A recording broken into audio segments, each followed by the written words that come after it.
the telemedicine, doing of telemedicine, etc. So now it's pretty much a legal way of looking at telemedicine.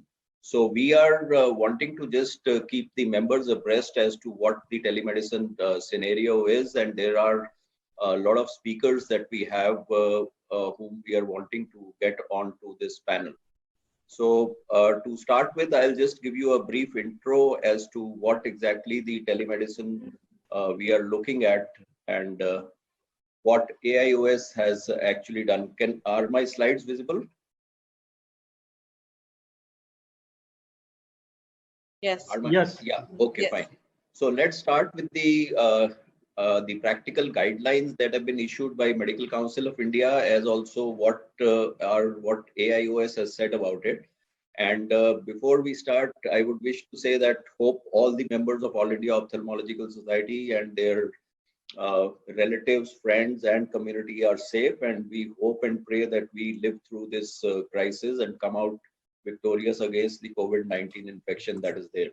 Now, I have with us a panel of speakers. To start with, I'll be talking about the AIOS guidelines for telemedicine in ophthalmology, followed by Professor Namrata Sharma, who has been very, very active as Secretary of All India Ophthalmological Society in taking up all the issues and arranging lots and lots of things that AIOS is trying to do.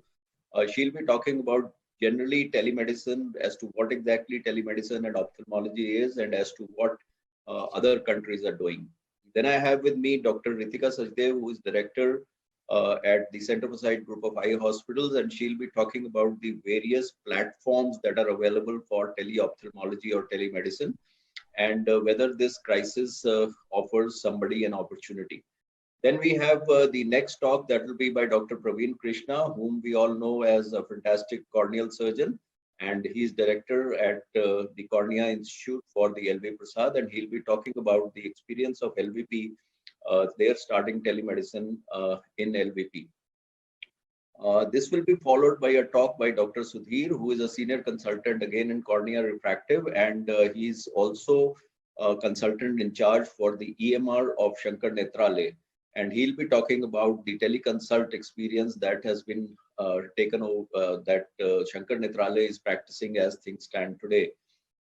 And then we'll have Dr. Garewal, who is the Managing Director of Garewal Eye Institute, somebody who's very astute with the future and technology. And he'll be talking about future of telemedicine and ophthalmology. We have three distinguished panelists with us, starting with Dr. Debashish, whom we all know, the past president of All India Ophthalmological Society, a very, very kind and a nice human being, and also somebody who has brought about a great revolution as regards ophthalmology in the entire state of West Bengal. He'll be talking or be a panelist and also share a few slides about the experience of what Disha has been doing. And then we have Professor Rajesh Sinha, who is really doing a commendable job as the treasurer of All India Ophthalmological Society, and he will be a part of the panel discussion. And then we have the dynamic Dr. Raj Shekhar, who is the president of Karnataka Ophthalmic Society, and he's been doing successful telemedicine, etc., as in the Shankar Eye Hospital. So he'll be talking about his experience and answering questions from all of you. So let's just start with the first talk as to what exactly tele-ophthalmology stands today. And I'll just wish to give you an introduction as to where things are. Maybe a year ago, we were all frightened out of giving consults on a phone or telemedicine, because there was a court case that was where the doctor was held guilty for not examining a patient and giving away consult on the telephone. And also there was a warning that was issued by KMC to doctors against any online consultation. Much water has flown since May 14, 2019, when this KMC warning came. And today, and I think there is a sea change, and people have realized that telemedicine is going to be a way of life. Now, what exactly is the reason as to why we are looking at telemedicine is that there is an enormous scarcity of doctors today, and there is only one doctor per 10,189 people in India. And because of the lockdown, because of the curfew situation, etc., and sealing, there are going to be problems which people will have, and we need to answer those problems. Now, what are the guidelines that MCI has issued? So MCI, in supersession of its previous ethics conduct, etc., on 25th of March has given for particular amendments and as to how an ophthalmologist or a registered medical practitioner should do telemedicine or tele-ophthalmology.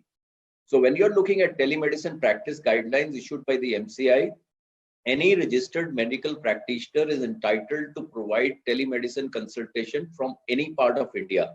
That means that it is not necessary that you can do a telemedicine only to patients within your state. Now, the second thing is that the RMP wherever I'm using is for registered medical practitioner. Using telemedicine should uphold the same professional and ethical norms and standards as is applicable to traditional in-person care within the intrinsic limitations of telemedicine. That means that they also realize that there will be limitations of telemedicine, but the standards of ethical norms have to be the same as you would if you are seeing a patient face to face. Now, practitioners shall also exercise proper discretion and not compromise on the quality of care. They should be convinced that telemedicine is in the patient's interest after taking a holistic view of the situation. That means that there is a lot of responsibility on the practitioner to actually realize as to whether what he or she is doing is good for the patient and in the best interest of the patient. Now, telemedicine, there are various tools and all of them stand approved, whether it be the telephone, whether it be video devices, LAN, WAN, internet, mobile, landline phones, even chat platforms like WhatsApp, Facebook Messenger, etc., mobile app, internet-based digital platform, and you can also have data transmission like Skype, email, fax, etc. So irrespective of the tool of communication used, core principles of telemedicine practice would remain the same. Now, let us see as to what are the guidelines for doing the practice of telemedicine. The first guideline that has been issued is that telemedicine consultation should not be anonymous. That means that both the patient and the RMP need to know each other's identity. It should not be a proxy or an anonymous telemedicine consult. Now, you have to verify and confirm the identity of the patient by name, age, address, email ID, phone, registered, whatever methodology it is, but that needs to be identified and preferably ask for a soft copy of the ID proof when giving an appointment.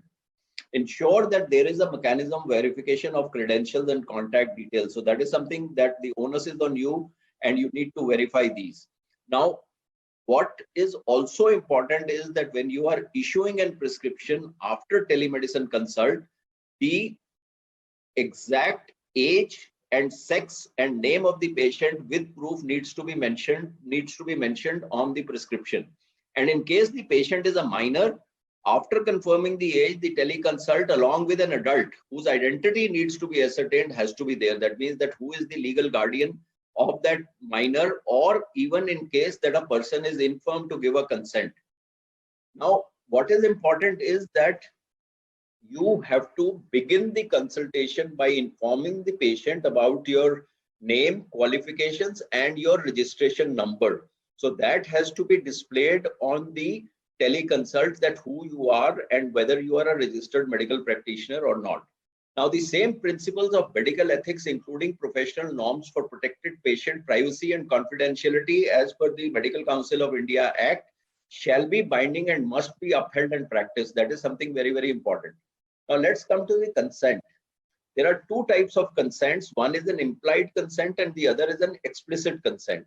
So whenever the initiation of telemedicine consult is from the patient, it automatically is an implied consent for all teleconsults.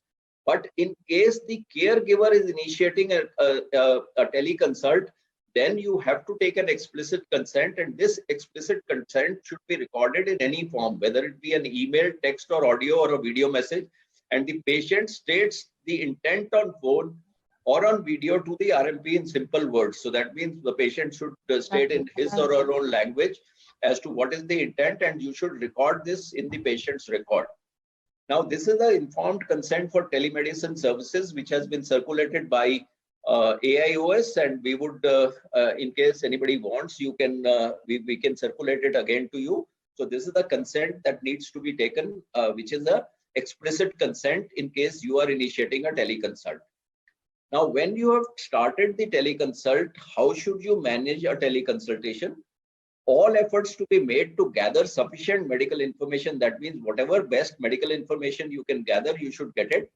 And if appropriately managed via telemedicine based on type of consultation, then only proceed with a professional judgment. That means that you should be reasonably sure or sure as to what you are going to say or suggest to the patient does not cause any harm to the patient. So telemedicine can broadly be described into three parts. First is it can be used for giving health education as would be appropriate in the case. The second could be giving counseling related to a specific clinical condition. That means somebody has been operated, he wants to ask, can I take a head bath? Can I splash water in my eyes, etc., etc. And the final thing is that it can be used for prescribing medicines, eye drops, etc. that would be required. Now, they have also in the MCI tried to differentiate between a first consult and a consultation which is a follow-up consultation. In the first consult, it should be you should be very, very sure, because there is a limitation of the understanding as to what the patient is undergoing or what the patient has. So it is better to have a first consultation by video and whatever best you can see. The follow-up consultations of a patient, if you have already seen a patient, you should have the records preferably from your EMR system of the patient, and therefore you can give a better and a comprehensive management to the patient. So that is the difference between a first consult and a follow-up consult, because you are more knowledgeable in a follow-up consult. Now, the documentation of the consultation is also very, very important, and you need to maintain digital trail or documentation of the consultation. So whatever you have given, you should have a documentation as to what you have given, so you can easily record what you are saying and what the patient is saying. And the log or the record of the telemedicine interaction, phone logs, email records, a picture of WhatsApp, etc., should be there and preferably kept in your record. And these, in case a patient is sending any reports, documents, images, etc., whether digital or non-digital, that should also be appended to the records. Now, the prescription records are also required as they are required for in-person consultation. That means that what you are prescribing to the patient, as you keep in your EMR the record of that, the same should be kept for tele-ophthalmology or telemedicine. And this should also include the payment details and the invoices raised. That means that if you are taking a payment from the patient, the invoice and the payment details should be there. Now, when you are looking at the next step, which is prescribing medicines, it is at the professional discretion of the registered medical practitioner and entails the same professional accountability as traditional in-person consult. If the medical condition requires particular protocol to diagnose and prescribe, just like in-person consult, then the same principles have to be applicable. That means that you cannot be lax vis-a-vis making a consultation and the management and the treatment that you are going. You should be having the same principles as you would if you were seeing the patient. Now, the prescription of the medicines should be only relevant, and enough information and prescribed medicines are in the best interest of the patient. But one thing is very, very important, that prescribing medicines without making an appropriate and a provisional diagnosis which can harm the patient will only amount to professional misconduct. So there are these barbs and these needles that will be there on the way for you to take care as to what exactly would be prescribed by you, that is there. Now, the professional conduct and etiquette and ethics are entirely the same as they are for in-person consultation that you give for a patient, and protecting the patient privacy and confidentiality is also very, very important. It is only in case there is some hacking of your software, etc., and you can show that you have not given it deliberately and you have not exposed the privacy and confidentiality, then you can be excused. So in case there is a hacking of your software or something, there is some ransomware, etc., you should file an FIR, and you should be safe that this compromisation is because of a technology breach and not because you have handed over the patient privacy and confidentiality to somebody else. Now let's come to the point of fee for telemedicine consultation. You can have a consult fee as regards what you want to charge in the OPD. You can do it free as some people are doing, or you can invoice to the same level as you would do in your OPD, and you could also fix a time. That means for the teleconsult, a 10 minutes or a 15 minutes time equivalent to your OPD fees, etc. And therefore, if a person wants to extend, the fee will need to be paid, which can be more. Now, when you're looking at a teleconsult for emergency situations, this is to provide in-person care at the earliest. That means this is a stopgap measurement between your giving some first aid or telling a patient to take certain critical steps, which could be life-saving or sight-saving, and advising first aid and counseling the patient. But this is only to facilitate a referral. That means that till such time that the patient reaches the hospital for an emergency consult, this is a stopgap arrangement, and patient must be advised for an in-person interaction with an ophthalmologist at the very earliest. Now, when you are looking at teleconsultation, I'll just wish to give you some pearls as to what it is. This is, as I've already said, you should identify yourself. This needs to be done, your hospital name, etc., your medical registration. Doctor can choose the medium of teleconsultation. This again is up to you as to how you want to do teleconsultation. The other important thing is, please keep the language formal. There should be no slang, no intimate language, etc., like hot, killer, awesome, etc., etc. So you should look at these type of informal languages that is there. And there should be no proxy consultation. I am highlighting it again. The only exception if the caregiver is deemed to be authorized on behalf of a minor or an incapacitated patient, and the caregiver's identity and authorization has been checked by you.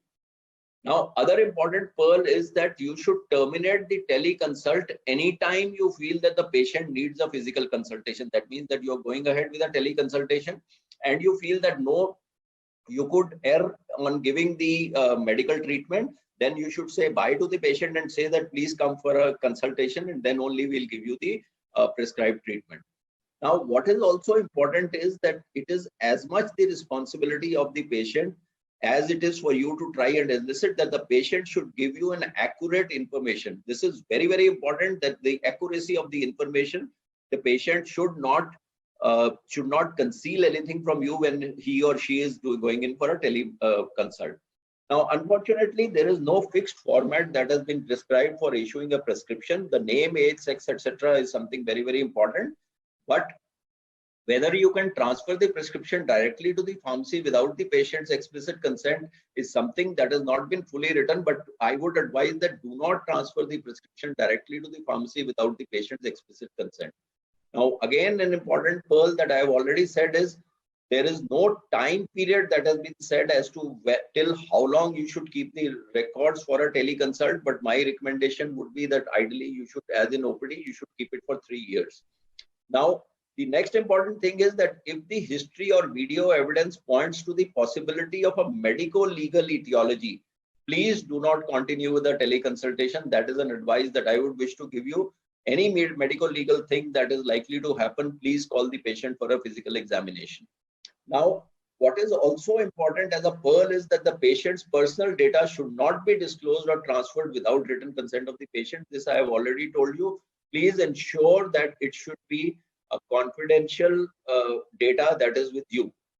Now, when you are looking at prescribing drugs, another pearl would be that if you have to prescribe drugs like steroids or cycloplegics, be very, very careful. I would say that antibiotic drugs or lubricants, etc., which can cause no harm, should be the best kind of drugs that you should prescribe. If your patient is an old patient and you know that the patient is a case of uveitis, etc., and then you can prescribe steroids and cycloplegics, but otherwise you should be wary of prescribing drugs which can have adverse effect. Now, there is one clause which AIOS has already represented in the Medical Council of India guidelines, which says that an online program will be developed and made available by the Board of Governors in supersession of the Medical Council. This is still not available. And they say that all RMPs have to first do an online, before you go on for online consultation, you need to complete this mandatory online course within 3 years of his notification. So the notification has come, but the course is still not there. So I think for the present interim, the principles mentioned in these guidelines have to be followed, except that there is no way that you can take this online course that is there. Now, the other important thing is that the telemedicine guidelines do not apply to practitioners of Ayurveda, Yoga, Homeopathy, Unani, or Siddha. Now, important again, something that I'll stressing again, the telemedicine guidelines have been published in the form of an amendment to the Code of Conduct for RMPs. Therefore, any violation of the telemedicine guidelines will be looked at as a misconduct at the hands of the concerned doctors under the Code of Conduct. A patient who suffers due to the misconduct has the right to complain to the respective state medical councils with whom the doctor is registered about this misconduct in your practice. So this is what I would wish to say. This is the website from where you can go and download this telemedicine PDF of the medical council.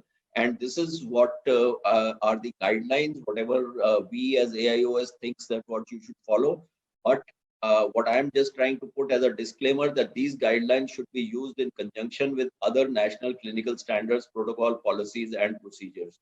So friends, this is just the starting of telemedicine era in ophthalmology and in medicine. And I think this is something that is going to become more and more applicable as time passes. Thank you very much for your kind attention.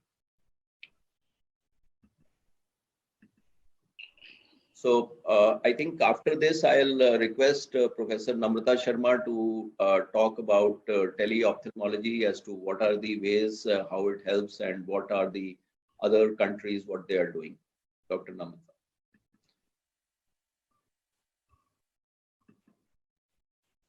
So it's a pleasure again to be here at this yet another webinar on Corona crisis. And I would like to thank Dr. Mahipal Sachdev for leading the way in this Corona crisis for AIOS members.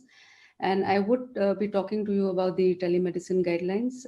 Basically, this would be dealing with the overview of the telemedicine for ophthalmology and it will also highlight the issues in the development and implementation of the same.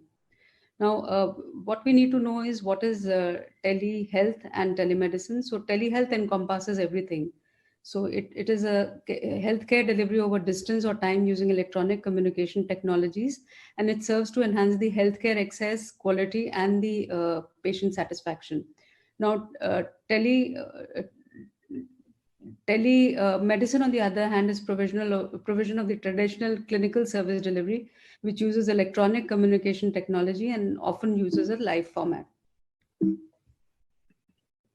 There are many things why telemedicine has a relevance in ophthalmology, and this is mainly because everything in the eye you can see. So there is electronic imaging capability with the biometric data acquisition, advances in the health information technology, and this is then integrated on a widely available broadband activity. So that is why telemedicine is so successful in ophthalmology and is possible. There are 4 domains. One is the live audio video or synchronous telemedicine, which is the real-time communication between the patient and the provider who's using the telemedicine services. And the other is the store and forward, that is the asynchronous telemedicine, which is electronic transmission of the healthcare data, which is in the form of images, text, or other digital data to the provider for evaluation and service delivery. Then apart from this, you can also have the remote patient monitoring, where the health data collection is done and during the typical activities of the daily living by the patient himself, and then it is sent to the provider for analysis. And then we have more informal ways like mobile health, like you have fitness tracker in your cell phones or in your tablet computers, etc. Now, 2 diseases where telemedicine has proved to be very useful is diabetic retinopathy and retinopathy of prematurity. And there is a gray line between the artificial intelligence and the telemedicine, and somewhere down the line you have to integrate both of them together. It is important that everything that you do in telemedicine should be validated, which includes the quality of care and the long-term follow-ups. It should not be limited by technology or systems. It should be comparable to the accepted standard which is there, and it should be conducted in the clinical setting. So clinical setting could be different. For instance, for diabetic retinopathy, it could be a primary care setting, and for ROP, it could be neonatal ICUs. But all the imaging devices, the field of the view, the training of the images, the training of the readers, all need to be validated. Now, the clinical equipment which is available to us is in the form of information acquisition devices, which could be your camera on a slit lamp, or it could be autorefractometer or OCT or Humphrey Visual Field Analyzer.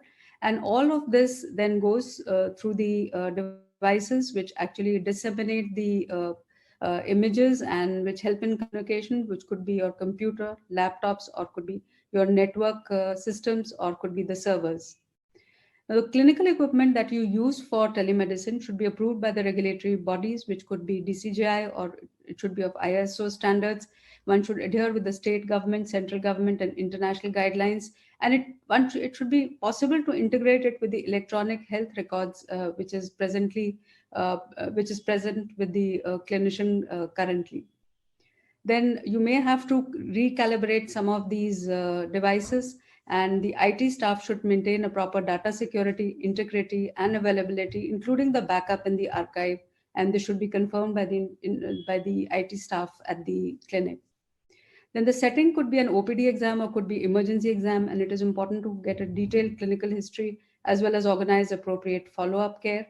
And it is important for the personnel at the remote imaging center to be well versed with the diagnostic equipment, to be well versed with the informed consent, to have OPD experience in a clinical setting so that he can extrapolate or simulate the same in a remote area, should be aware of the potential problems such as problems of pupillary dilatation or any other maneuver or procedure that he or she is going to do.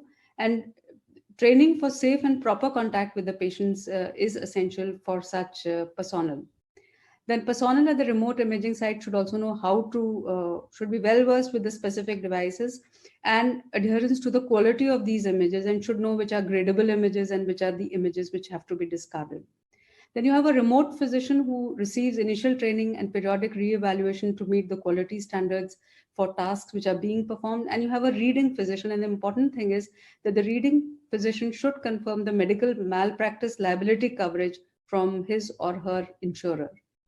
Then the data acquisition again can be in two modes. One is the store and the forward data. That means you collect or acquire all the images and then you store them, and then they are sent for evaluation to a trained reader. Or it can be newer methods, which I'm sure Dr. Grewal is going to be talking about, that is at-home testing and then transmission of these interactions on part of the patient. Then the data transmission methods also should be approved by the regulatory bodies, and standards-based verification of successful transmission and storage of the text should be there. And there should be alternative mode of information transfer in the event of a primary system failure. So there should be a disaster recovery system, and there should be a system failover backup as well. Then a team of image readers under the ophthalmic supervision should be able to do the image grading and the reading.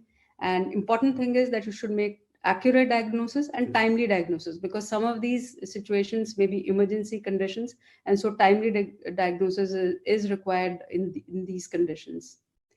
Then the activities that are being done should be regulatory body compliant, both in terms of privacy and security. The data should be the data that is transmitted on either side should be received, and receipt of the same should be acknowledged. And it is important to secure and store the data report. An ungradable image should include a recommendation, or should include a prescription saying that the person needs to be referred to in-face appointment and face-to-face consultation, and the remote system in a particular situation may not work. Now, it is important to work on the quality assurance. So you have to monitor the operational process and the clinical outcomes, then specify process and workflow metrics of the application, then the quality of the equipment should also be checked, and then attempt continuous improvement to address failures and technology advances. Now, privacy and confidentiality is, of course, extremely important when you're doing telemedicine, and proper security measures should be taken, including encryption for the data security and the integrity concerns. Now, the impact that telemedicine is going to have in ophthalmology is that the traditional practices may give way to telemedicine programs, especially for diseases which have with less burden. And diseases which has more burden, it may enhance the identification of more patients because you will have more teleconsults into your system. And some of the opportunistic identification of the abnormalities may also occur. For instance, retinal tumor found during a diabetic retinopathy monitoring programs. There are legal considerations in telemedicine, and one has to be aware about the malpractices, the informed consent, and the patient privacy. And of course, the limitation is the infrequent and the inconsistent coverage that may be there, especially from the insurance point of view, and absence of widespread coverage, not only in the government sector but also in the private sector. And that is something which I think needs to be worked at.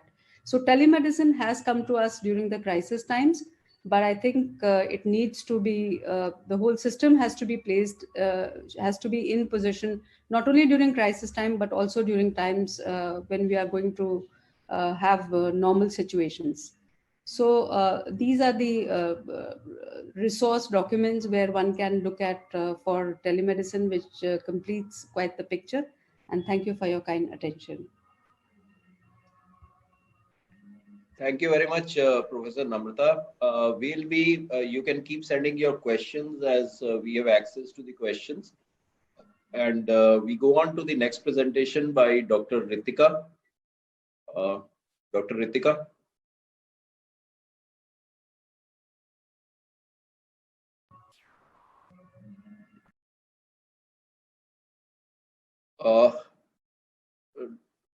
Jaswinder, can you just find out what's happened? In any case, I'll just wish to tell you there's We one. can take the questions meanwhile, sir. Yes, Ritika, you are there? Yeah. Good evening. Yeah, can you see my screen? You have to share. Can you see my screen? Is it visible? No, it is not. Can you share? I have already shared it. Okay, I think you need to do it again. You need to do it again, Ritika. Share, after opening your PowerPoint presentation and then share screen. Meanwhile, Okay. yes, Yeah, it came for us for a split of a second. Okay, I'll share it again. So after opening the presentation, is it visible now? Yes. Yeah, it is. Just go on to this. Yeah. So Dr. Ritika is going to talk about the various platforms and the opportunity that is there for telemedicine. Dr. Ritika. Good evening, everyone. I'd like to thank AIOS for the opportunity to present about the opportunity in the crisis. Like all things in our life are now made in China. So I think so is that the Chinese use 2 brush strokes to write the word crisis. The first brush stroke stands for danger and the second stands for opportunity.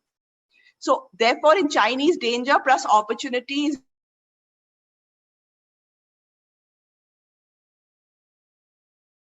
as crisis of the danger, but recognize the opportunity.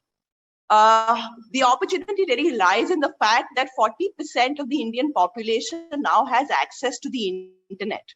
We as a country have 1.2 billion mobile phones and have downloaded 12 billion apps only in the year 2018. How is that affecting the way we live and the way we operate? So studies show that from January 2019 to January 2022, 70% of the Indian consumer will possibly take a decision to purchase a product from their mobile phones. So what's very important to note is that this digital revolution has been powered by the mobile phone and not by the desktop. So whenever you're looking at a teleconsult model, we must make the mobile phone the centerpiece of technology because that is what is universally accessible and recognizable.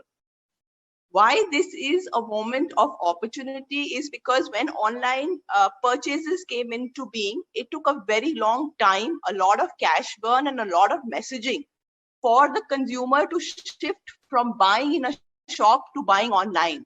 So there have been attempts to create teleconsult as modules, but the pickup has been very slow. Sometimes what long-term marketing and messaging cannot do, a life-changing event can do, because changing consumer behavior requires you to impact their heart and their minds. And the corona crisis has now given the patients the understanding that there is a need to connect over a distant conversation with the doctor, and there is a capability with technology to do so. That has really come to the forefront with WHO and other regulatory bodies stepping in and recognizing the need for telemedicine and formalizing the regulations around it. The need is so much imprinted into the patient that this is a survey done over the last few weeks in US patients. And because of the corona crisis, US patients are now saying that 84% of them are more likely to listen over one that does not. So that is their impact in terms. Now, where are we so far? If you dig into the data, maximum teleconsults are happening on commercial platforms. Practo itself does 730,000 online consults before the pre-COVID era. And only 2 to 4% of them are for ophthalmology. So ophthalmology is lagging as regards teleconsult has taken place mostly in general physicians, pediatrics, antenatal checkups, dermatologists, and nutritionists. And 70 and 91% satisfaction has been noted with physician and pediatric consults. There has been a 2 to 10-fold increase in calls during the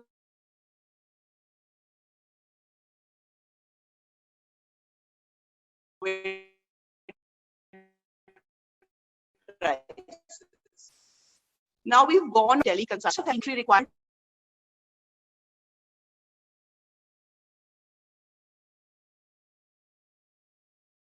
may not be in your face right now, but it's on and people are. So if you are looking at a teleconsult module, you should have the following features clearly there.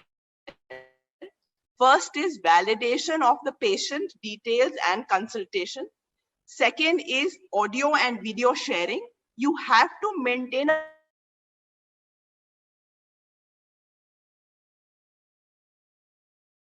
have to secure your messaging data. Being encrypted and secure is your responsibility. So if you're using WhatsApp, you cannot secure the data, and that will possibly be a liability later. Electronic scheduling, if possible, is a great asset. A lot of us are doing free consults right now because we do not have access to secure payment online pathways, which we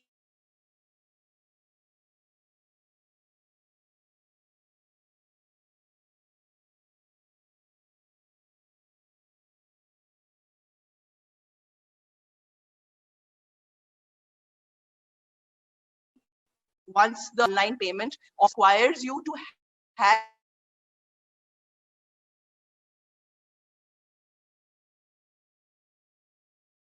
digital signature over the medicine, but for steroids and cycloplegics, the guidelines are not clear and you should be cautious and recommend the patient to visit. What is very important is that a lot of us have many doctors as part of a group practice, a corporate practice, or even large institutions. When you let an individual doctor do a teleconsult through a WhatsApp or any other informal modality, you cannot assure that you look at automating and centralizing the process, because the ultimate liability not only relies on the doctor but also on the institution. So these are the various options that are available with us. We can use self-made chatbots with recorded logs and digital signature. You can use commercially available platforms and also look at the option of EMR integration. Now, there are a lot of commercially available platforms. Most of them are headquartered across the country. So you may choose one which is headquartered close to you to allow a better connect, and these platforms also, they are headquartered. The Visit platform is by Bits Pilani alumni based out of Delhi. Briefcase is again IIM alumni based out of Bombay. Practo is one of the largest platforms. M-Fine is based out of Bangalore from the ex-Mintra founders. Meadow is also based out of Delhi. Liberate also based out of Delhi. We have other platforms based out of Calcutta as well. Most of these platforms do take into account all the regulatory requirements, but you have to, organization like Fortis has borrowed technology from one of the commercial platforms and white labeled it. That means they have taken it as a product and have started to use it as their own. It is not through the server or through the portal of the parent online tech platform. You can also look at having a customized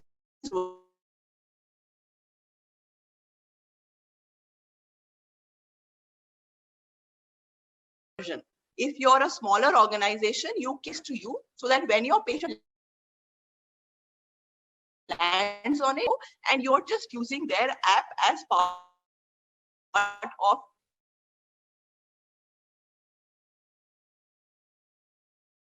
the visible to the patient is customized. For a single practitioner, you can even just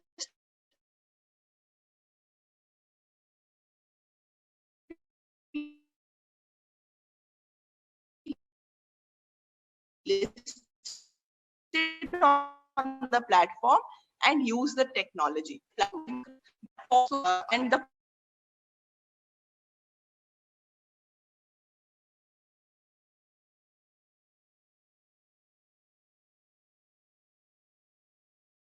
be as low.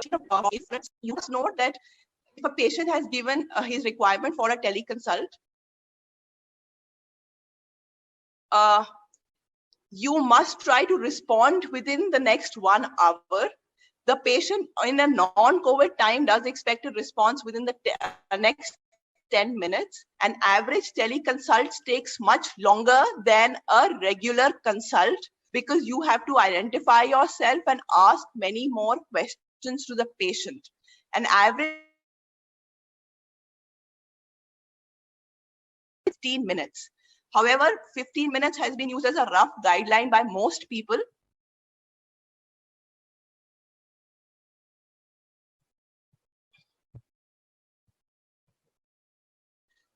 And one of the ways to reduce the duration of the teleconsult is to give a pre-filled form which a patient requires to fill in, which will have his consent and his brief history available.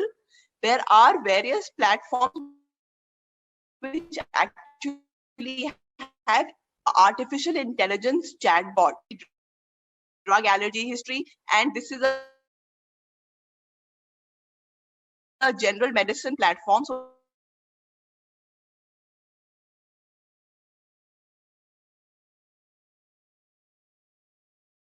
fever, headache, common cold. So you can actually have AI do this and say it's by WhatsApp for doctors, but all this is happening on an app which is secured and encrypts what history the patient has given you and what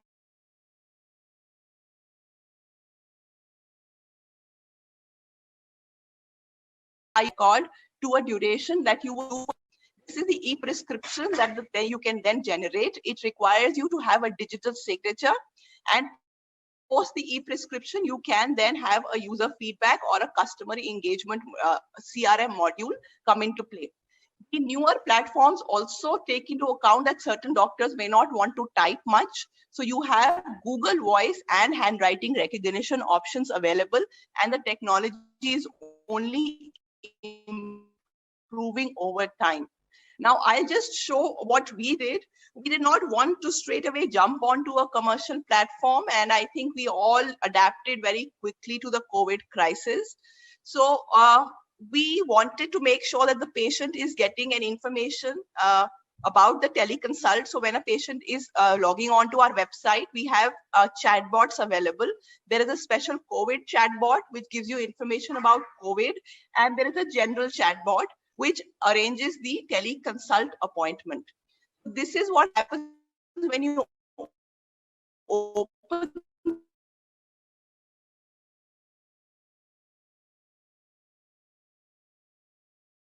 chatbot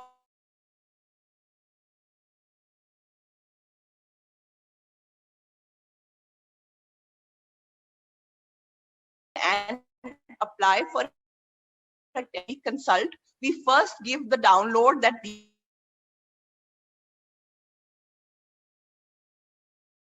and the patient is then stored at our back end as a consent. The reason we did it through a chatbot is sometimes it is difficult to collect all the data and keep it secure if you have 100 doctors across your organization doing teleconsult in a patchy manner.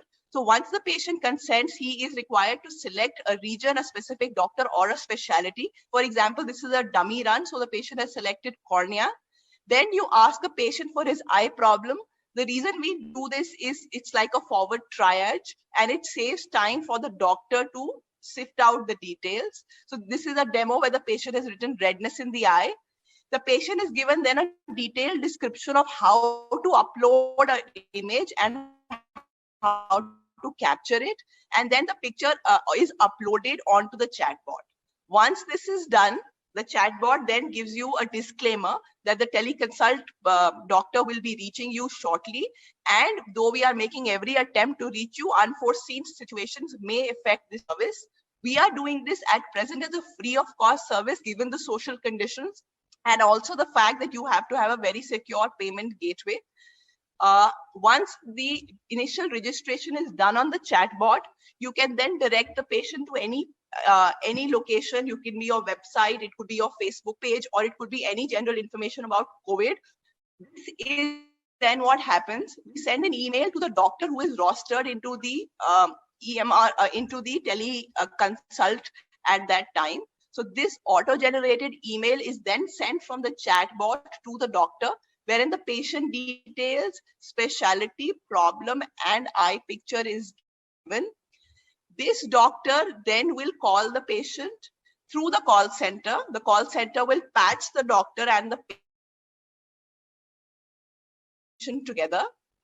And following this, once the doctor is patched onto the patient, the doctor will do the teleconsult, which will be recorded. The audio of the teleconsult is recorded, and because it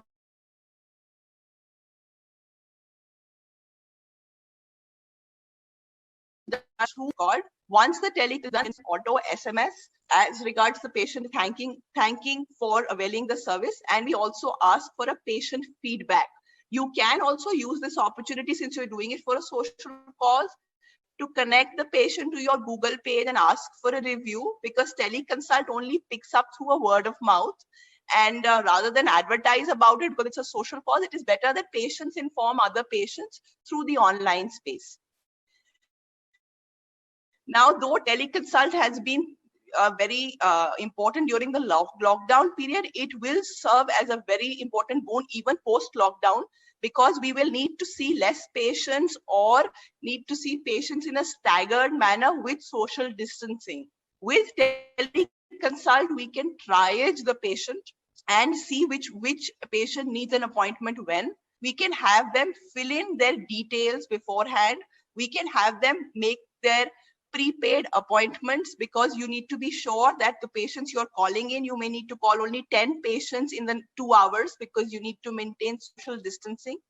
So you need to make sure that you have the details and the appointments are fixed.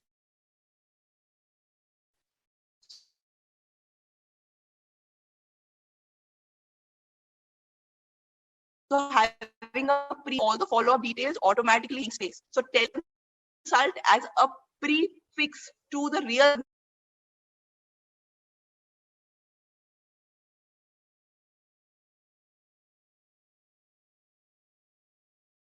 something that we are looking at post the lockdown era.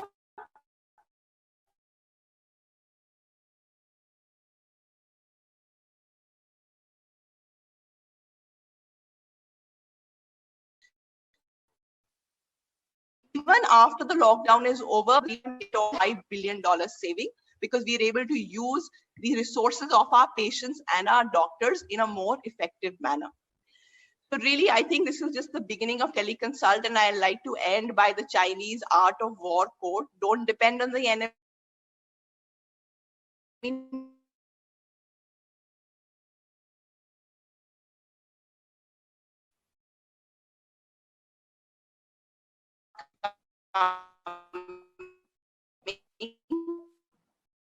Depend rather on."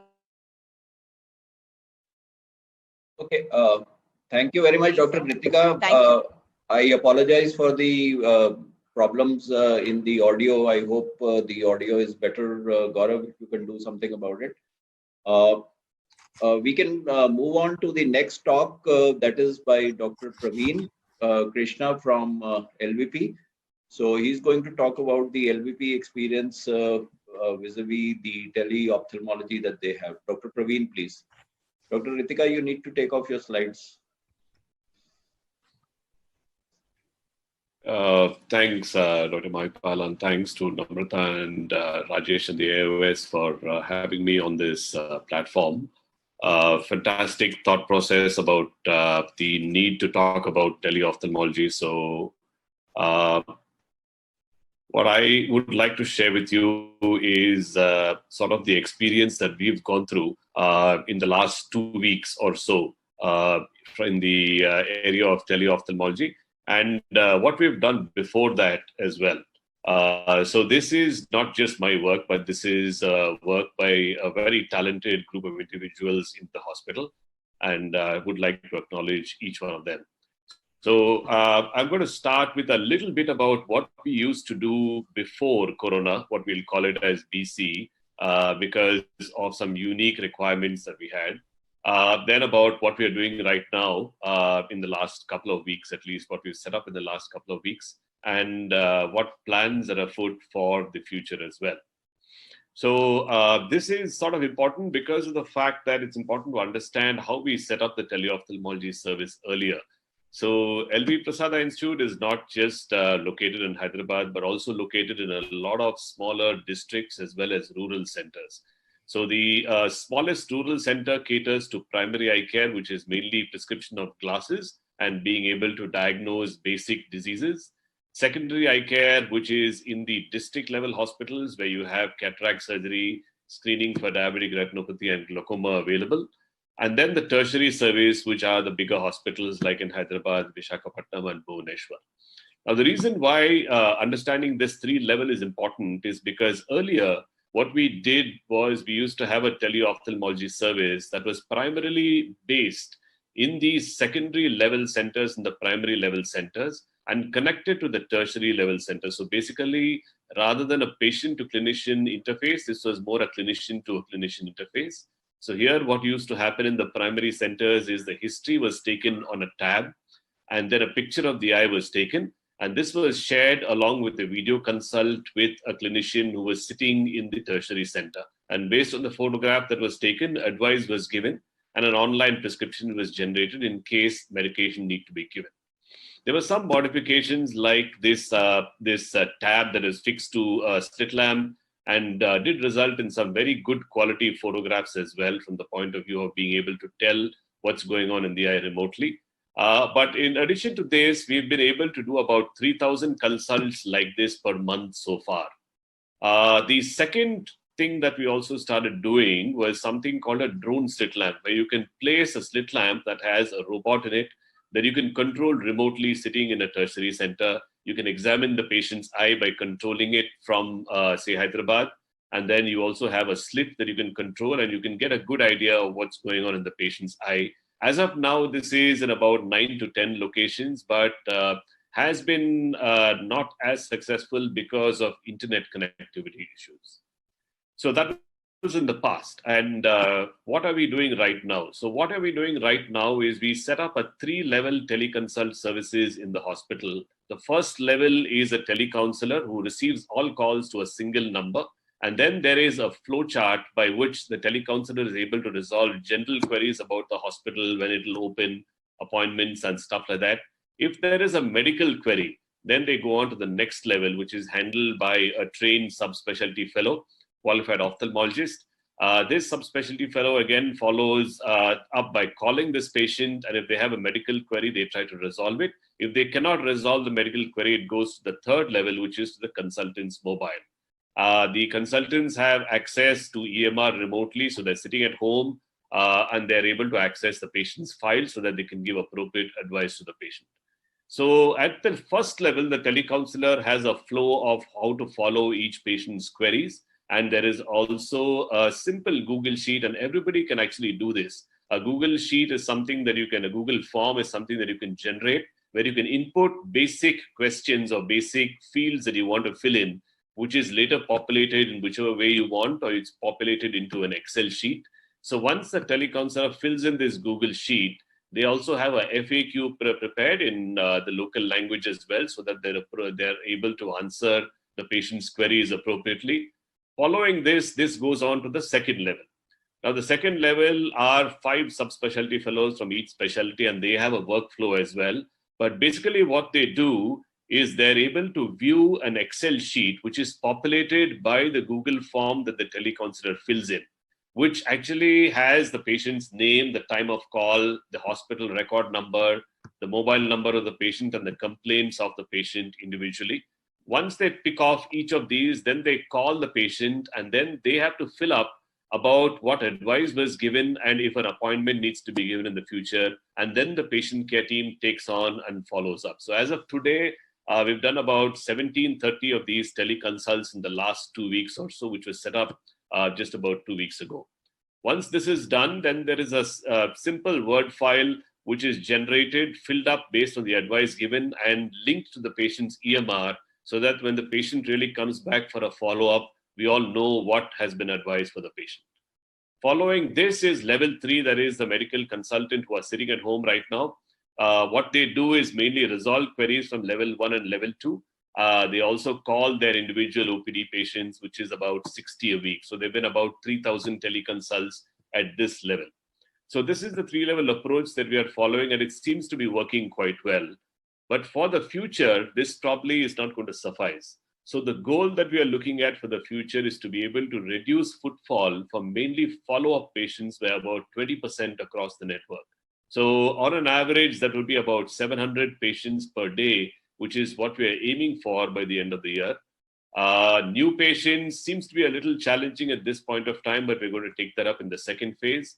The main goal of this is to achieve social distancing, like Ritika shared, and also to create a robust, equitable, and a patient-centric teleconsult services.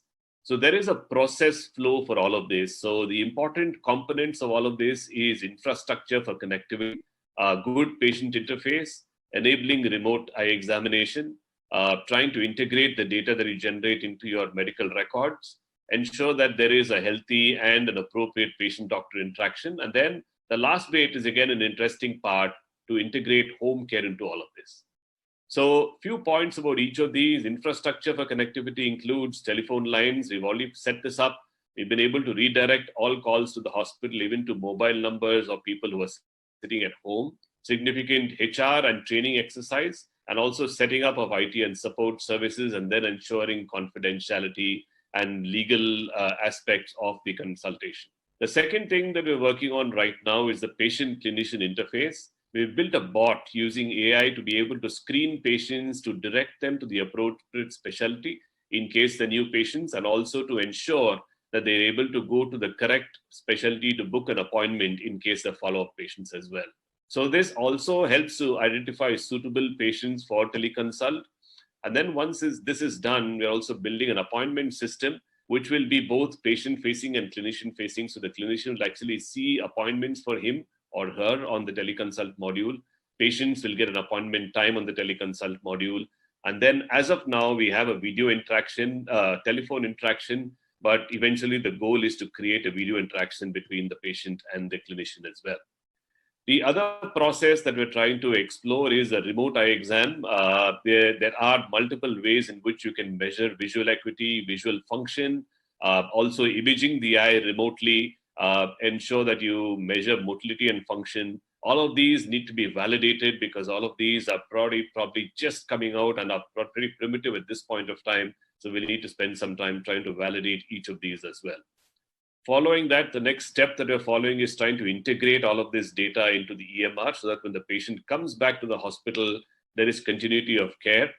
You can do this synchronously, that is at the same time that the consult is happening, or asynchronous later on after the consult is over, where you push the data into your EMR. We're also looking at how to ensure that we record all documentation, and also set up an audit process and a feedback process, so that you control for quality of this system. So the brief flow of what we expect to happen in the future is, if a patient actually seeks an appointment, then he gets a message either from the hospital or from the teleconsult service. From this message, he's able to download an app on his phone, which will enable the teleconsult to begin. Once he enables the app on the phone, then he's redirected to a consenting process. Once the consenting process is done, then the patient can either write down his medical history or record his medical history using voice and then upload that onto the app as well. Following which he can probably upload medical reports that he's sourced from the past or from other consults elsewhere. Following this, hopefully we'll be able to have some measure of measuring their visual acuity or visual function. We also are planning to have a device that will be able to image the eye, at least on the external part. We are pretty sure, confident that we'll get a good picture of the external face as well as each individual eye as well. Eventually, maybe a video recording in cases that you want to test movements too. And all of this is one module. So the patient has not consulted the doctor yet. But once they finish all of this goes to a payment gateway. In some cases, where the patient is not able to do that, we expect a tele-help center to be able to aid them in all of this. And once this is done, they go to a payment gateway. This is mainly for new patients. And then they schedule an appointment with the doctor. Once they schedule an appointment with the doctor, then at that point of time, the doctor is available for an online consult. And at this consult, we expect that the patient will actually...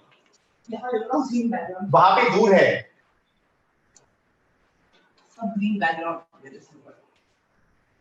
All right. So following this, we expect the doctor to be able to generate a prescription.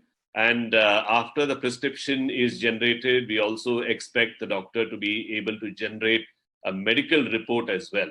So once the medical report is generated, then the doctor probably will be able to fix or schedule an appointment for the next visit for the patient. It could be an online appointment or it could be an on-site appointment, which is the second part of the whole consultation process.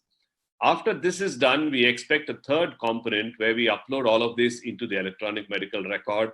And finally, what we expect is to have some module of home care also built into all of this, where somebody able to carry devices that are mobile can travel to the home of a patient to complete the examination, whichever way they want, and then upload all of these reports into the same way that we have uploaded using the app. This probably is going to be a more comprehensive examination. Also, this can be done using a clinic-based system where the patient does not need to come to the hospital, but maybe visit a clinic that is at a distance from the hospital where he or she will be able to undergo the same kind of examinations. Once this is done, then all the data goes into the EMR, and then through the app or through the phone or the call center, the patient is able to schedule an appointment again, and once the reports are available, able to consult the doctor. So this is the future plan of how we would like the teleconsult services. And for home care, the innovation center that we have has already generated a number of mobile devices that are handheld. The one that you see on the top left-hand corner is actually a device to measure refraction on screening. Then you can measure pupillary function using a Pupil Plus device. There is the mobile handheld topographer that's been developed. Then a mobile handheld device to measure visual fields. And once all of this is done, there is a system called the Bifrost, which is an interface between the reports of all of this to integrate into the medical record system. And once this is done, then we expect the patient's records to be available for the doctor to see. So eventually what we expect is at this point of time, we are working on version 0, which is just the telecounselor, the patient and the doctor and connected to the medical record. Version 1, we hope will be able to have a proper appointment scheduler so that we can actually merge the patient's requirement of time and the doctor's requirement of time and the appropriate doctor as well. Version 2, which we hope will probably take about 3 months or so, would be addition of an imaging device as well as the ability to generate reports as well as prescriptions, and also to be able to measure more parameters from the patient's eye. And eventually, we want to add a sort of a home care kind of a system, as well as outreach centers where the patient can visit without coming to the main hospital. So this is how we see the way in which tele-ophthalmology or teleconsultation is going to evolve, at least from the perspective of LVP. Also remember that this is not just for people who have a smartphone or able to handle it, but we also need to cater to people who probably do not have a smartphone, and also to people who might only be able to call you or speak to you on the telephone as well. Thank you very much.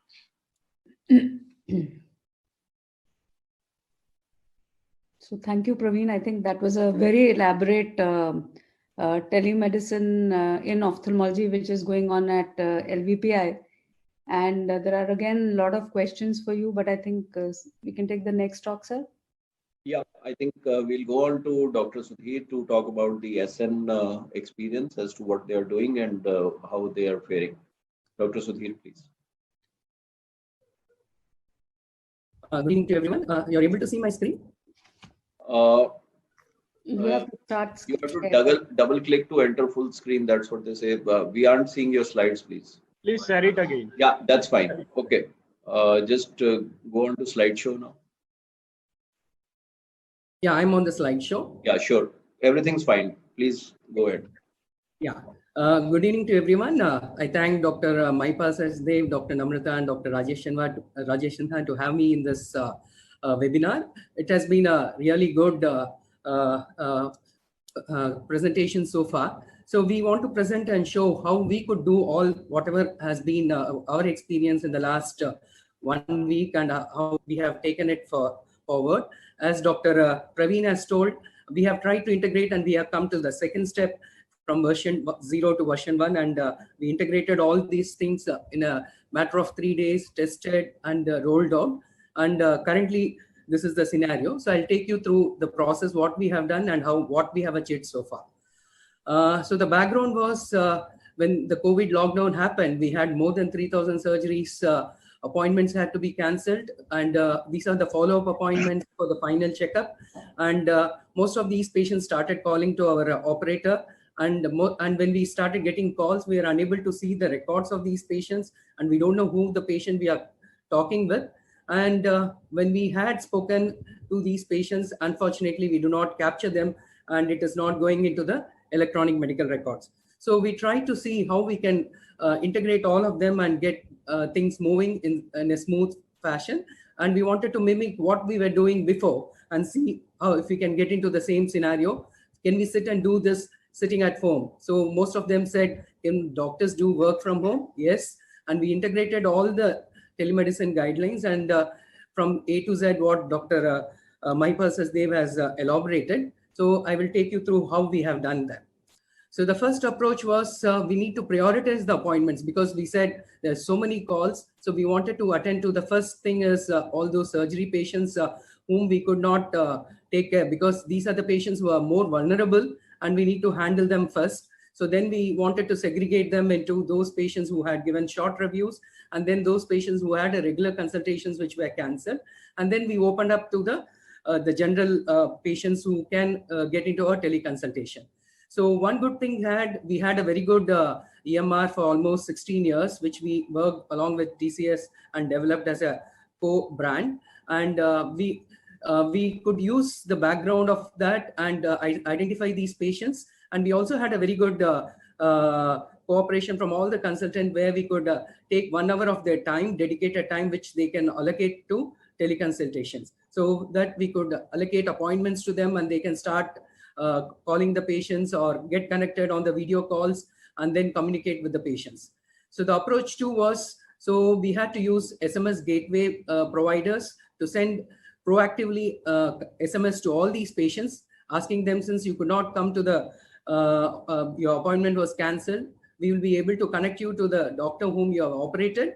And once these patients agree and give a consent to us, then we identify the time slot when the patient wants to get connected. And then we added up all of them, collated all of it and generated an appointment schedule for the consultant. And this was integrated through our Gmail accounts. So this is how we started. So we started sending an SMS, personalized SMS to the patient.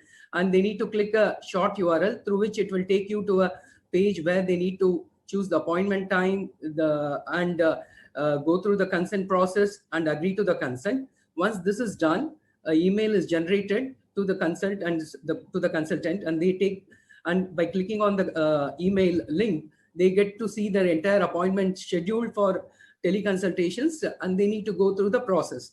So this is how they get so this is a screen which shows you the appointment screen which we could develop integrated with EMR. So when the patient chooses, either they get a phone call or a video call, or there may be chance that patient even never respond because the phones are switched off, or the patient has given a different wrong phone numbers, and all scenarios we could handle. So when the patient chooses to have a video call, we connected this to our Hangout Meet.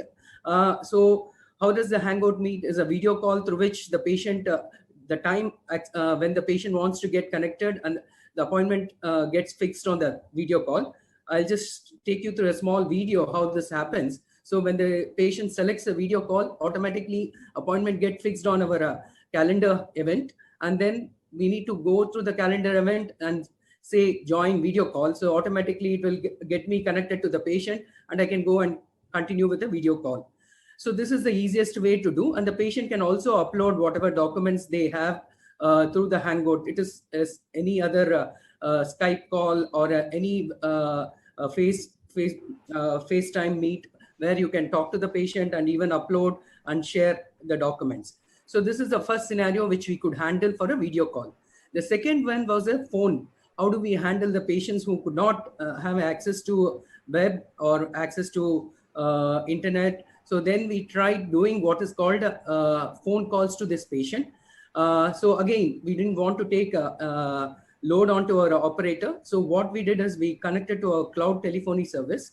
So based on the appointment time, the cloud telephony automatically connects the patient with the doctor, and this all happens automatically, and your phone number is completely masked. So that is the most important thing. So the patient doesn't know from which phone it comes. It will be in a Shankar Nethralaya's phone number through which it comes, and the patient once get connected, then the doctor can start conversing, and at the same time the doctor can also see the case sheet on the other side. So I'll just show you how it is done. We also have a plan B. Most of the times, because of internet issues or some issues, the patient doesn't answer the call.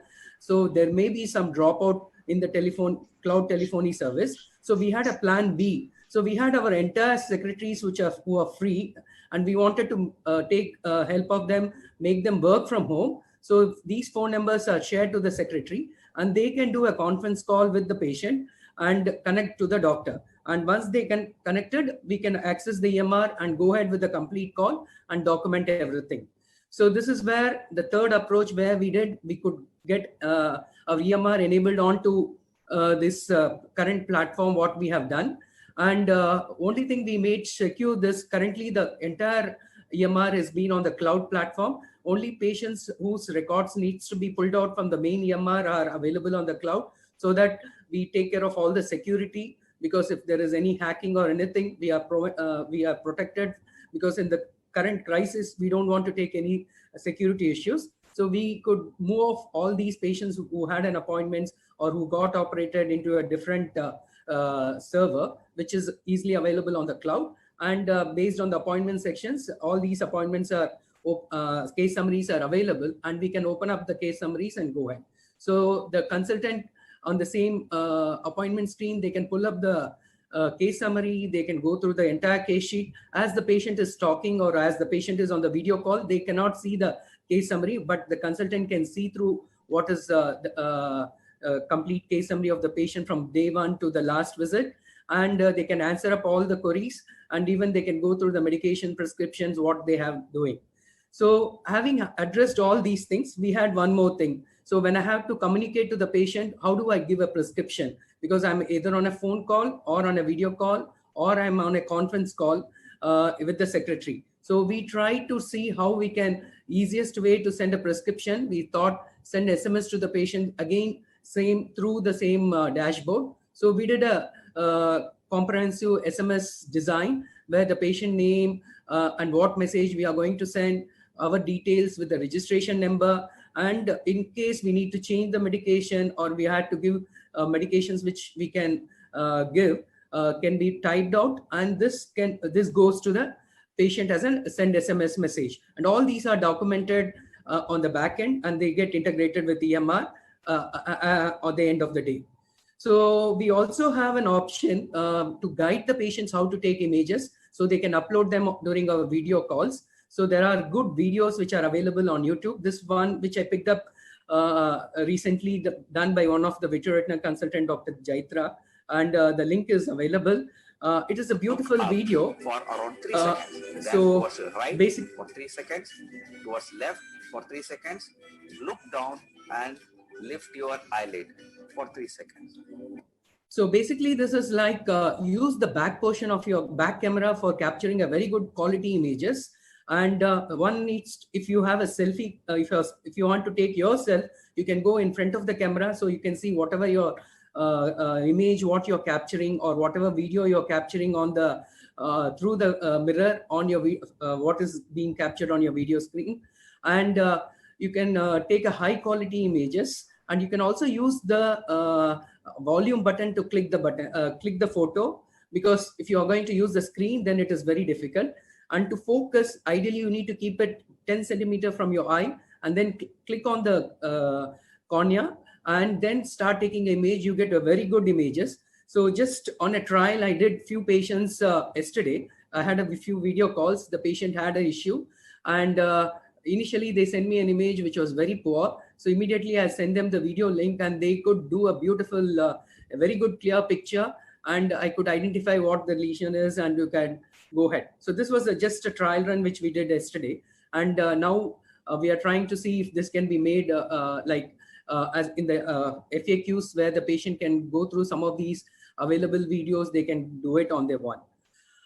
So having done all these things, we were proactively sending SMS, trying to see patients who have missed appointments, all those vulnerable patients, like those who had intravitreal injection, those who had surgeries, who could handle as a first step. So once we had done, we had opened these appointments on our web page, so they can, those old patients, because we have already done KYC, we know who they are, so they can validate the MRD numbers, and they can fix the appointments on their own. So this has been rolled out. And so now they can do all the teleconsultations, appointments, fixing on the patient. And currently this is all done free of cost. So post COVID lockdown, I think Praveen has taken through. So we have already done most of the things what needs to be done. The registration part of it has been done long back. So we send a link to the patient, so they fill all the registrations, demographic information. And we also did a COVID consent form online. So this was done just before COVID. And we also trying to connect to the secure payment gateway. So this is like when the patient is going to come to the hospital, or if you're going to do a teleconsultations later, we can reduce the time at the cash counter. And we have also working on the online history taking, either using an iBot or a simple Google forms where they can do all the filling of the history.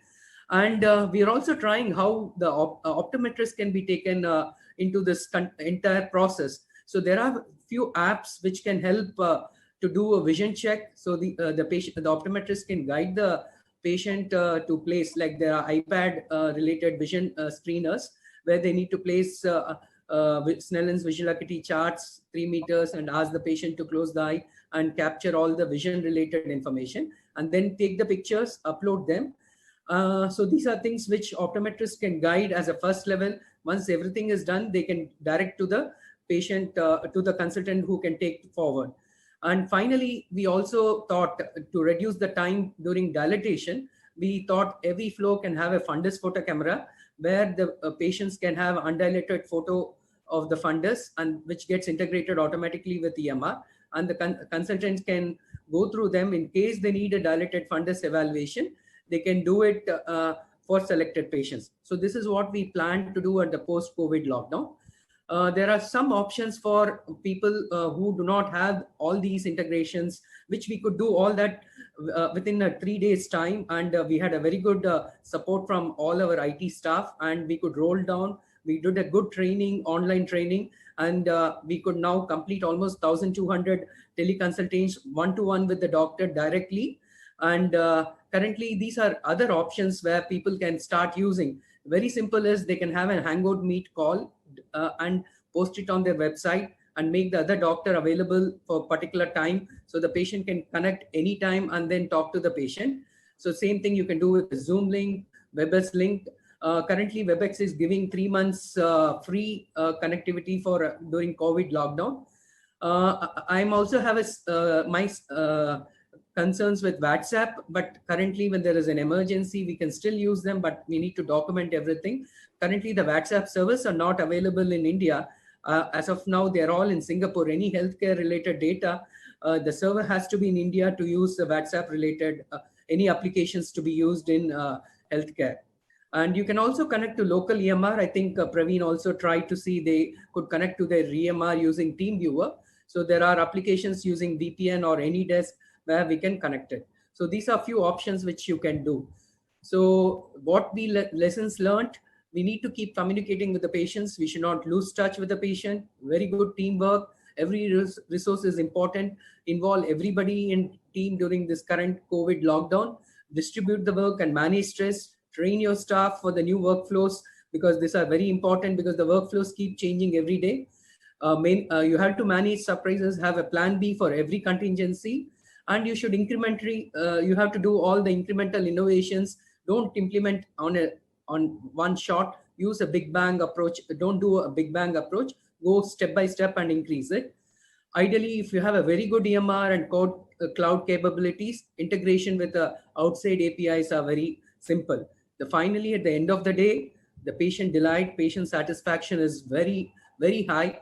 We started getting patient satisfaction analysis done, which is giving very high results, and that is something which are very gratifying.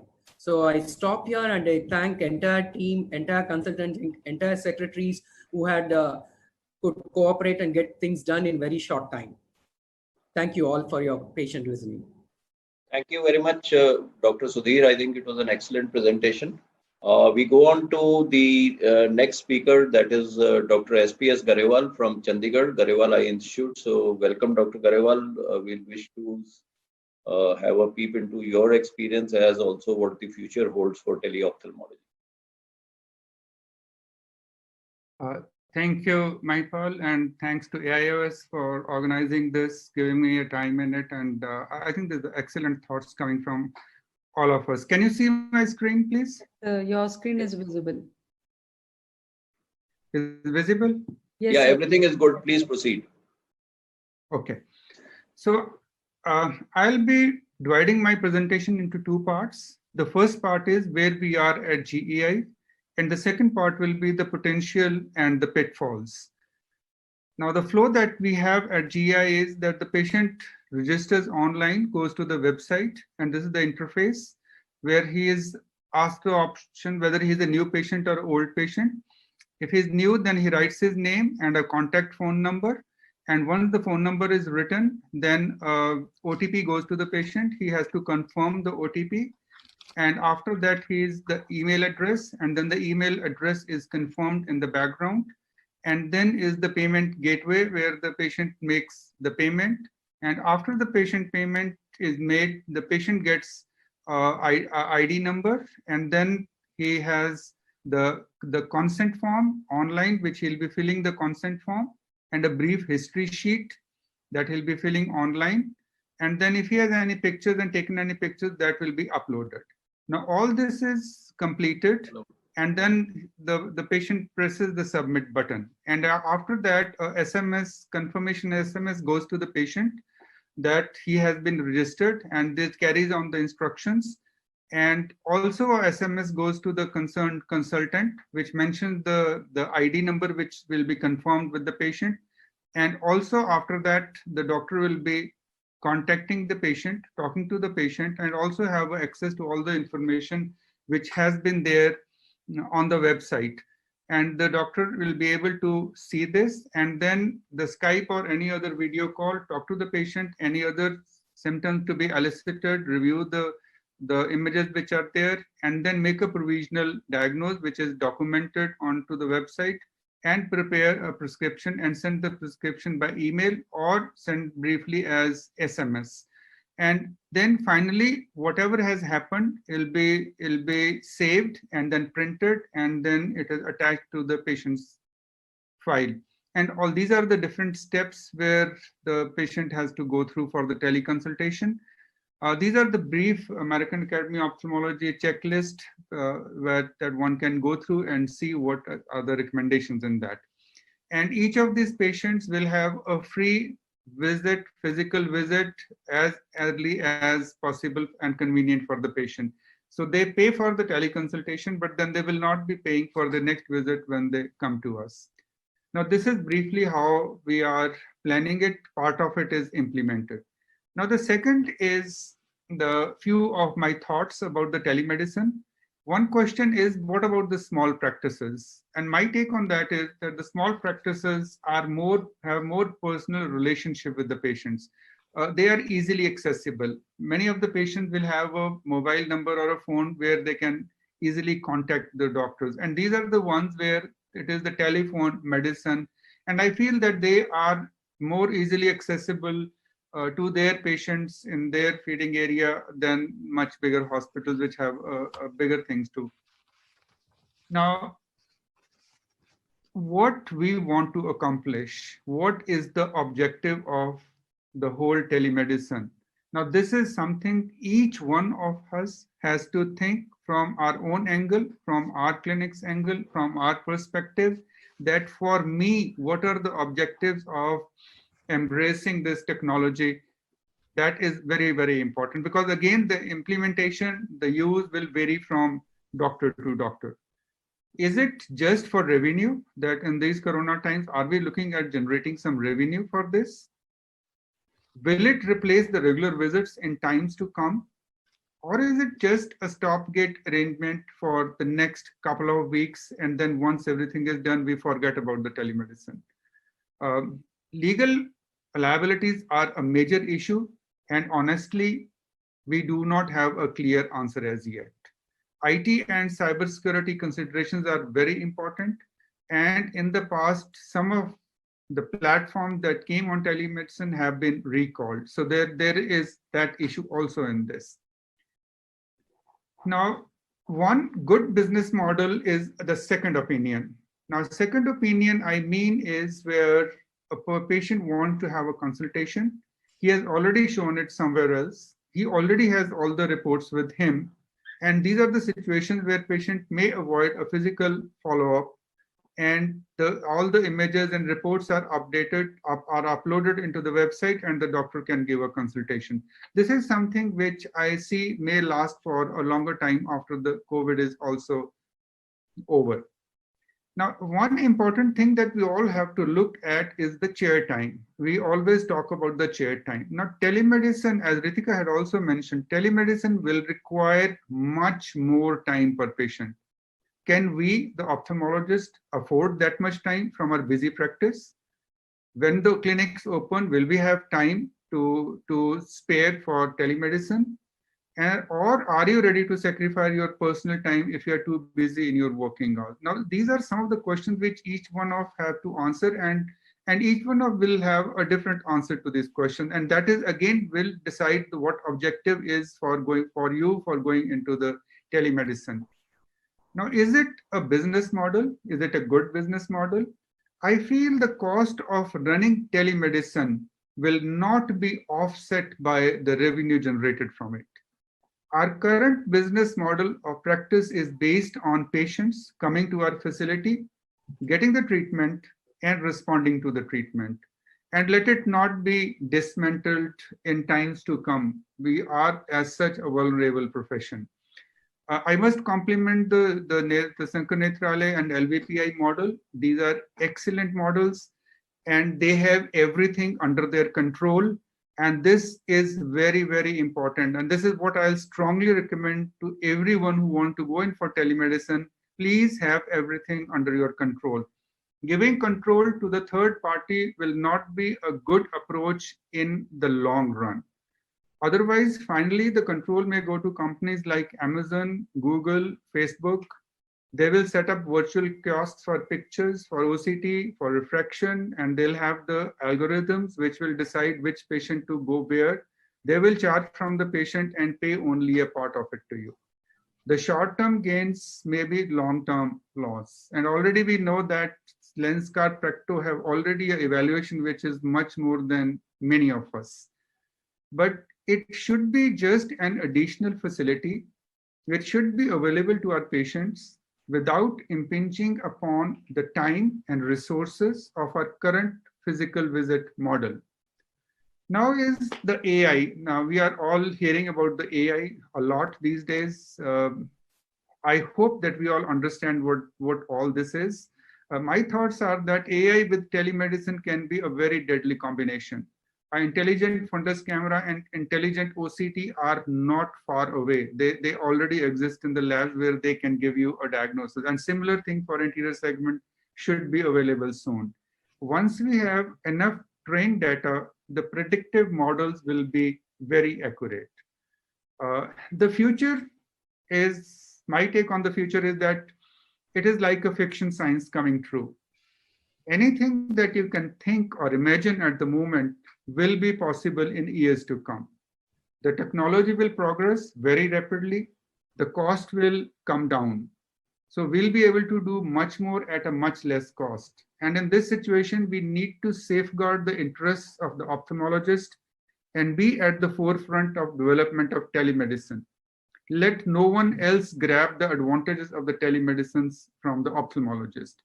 And my final slide is that it is not a substitute for a physical visit and the human touch. So it does have a role, a limited role. It should remain under your control. It should not be taken away by the third-party vendors away from us. Thank you so much.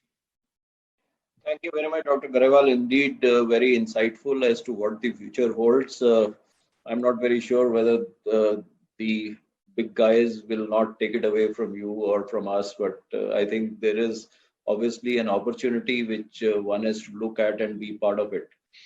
We go on to the final presentation by Dr. Devashish Bhattacharya, past president of AIOS and head of Disha. So he'll just be giving what Disha is doing.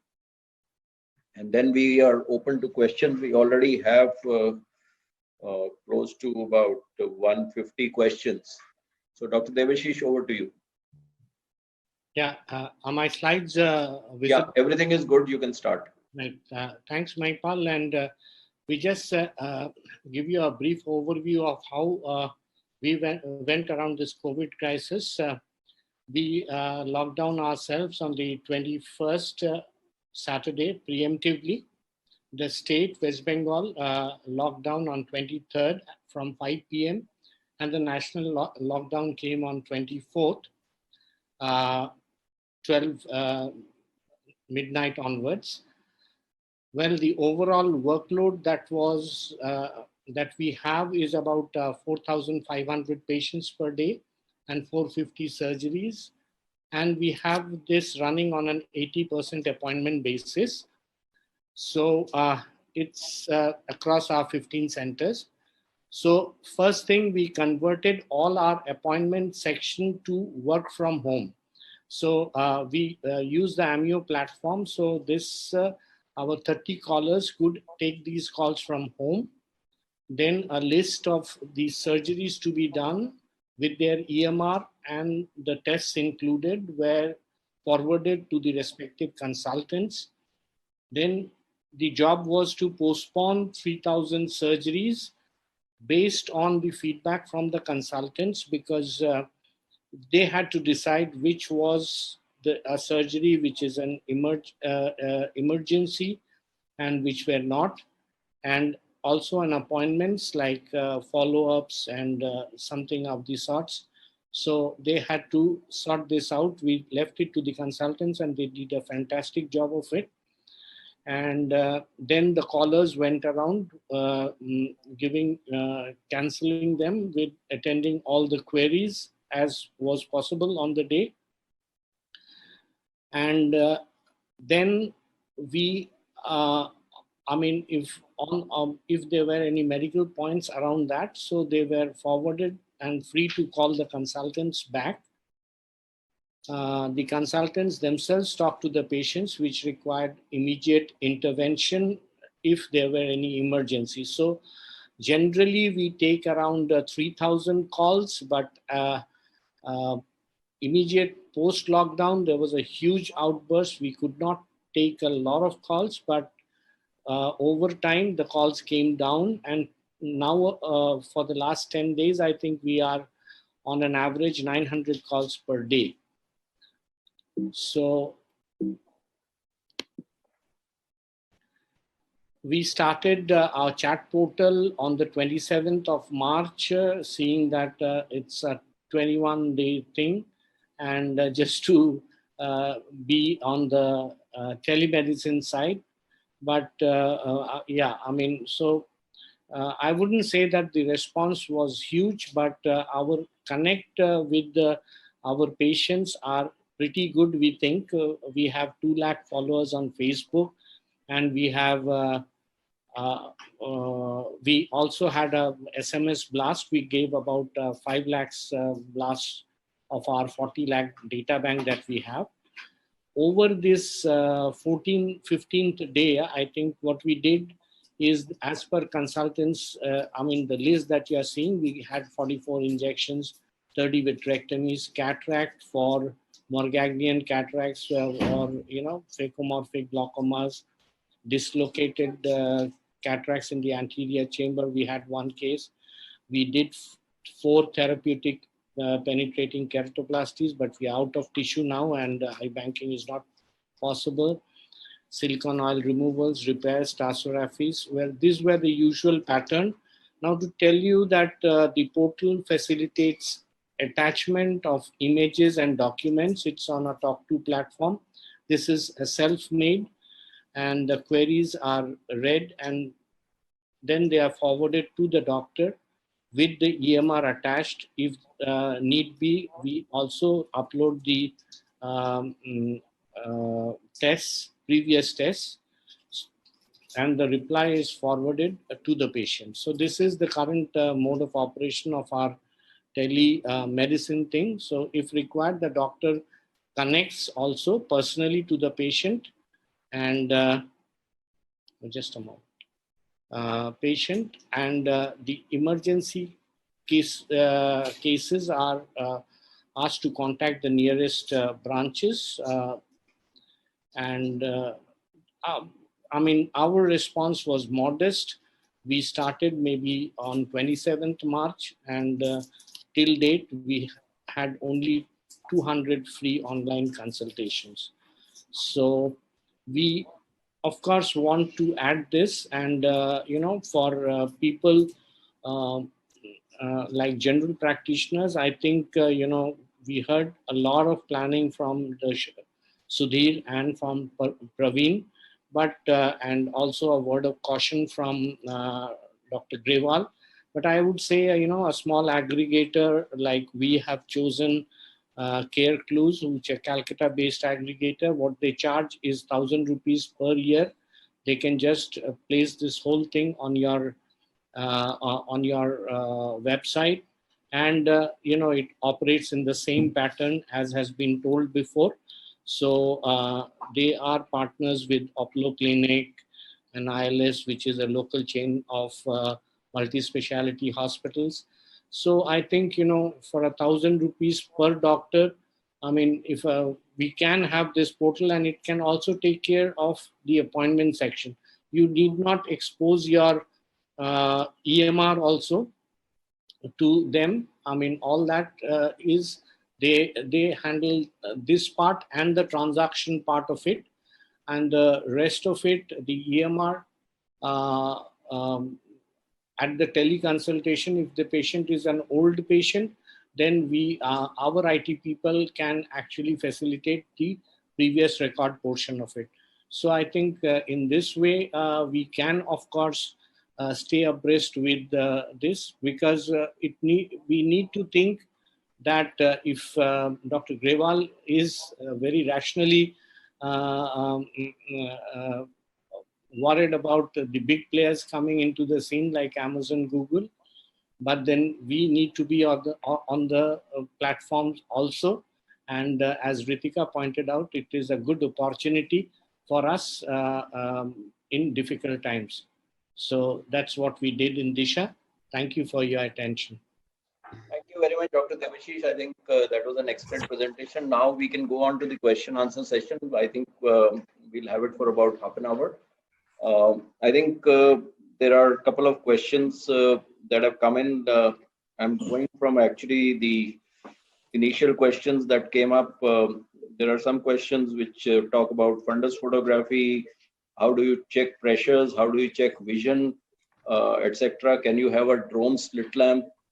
So these are a couple of questions which are pretty futuristic and as to how we can do that. Anybody, Dr. Sudhir or Dr. Praveen, you want to talk about drone slit lamp, pressure checking?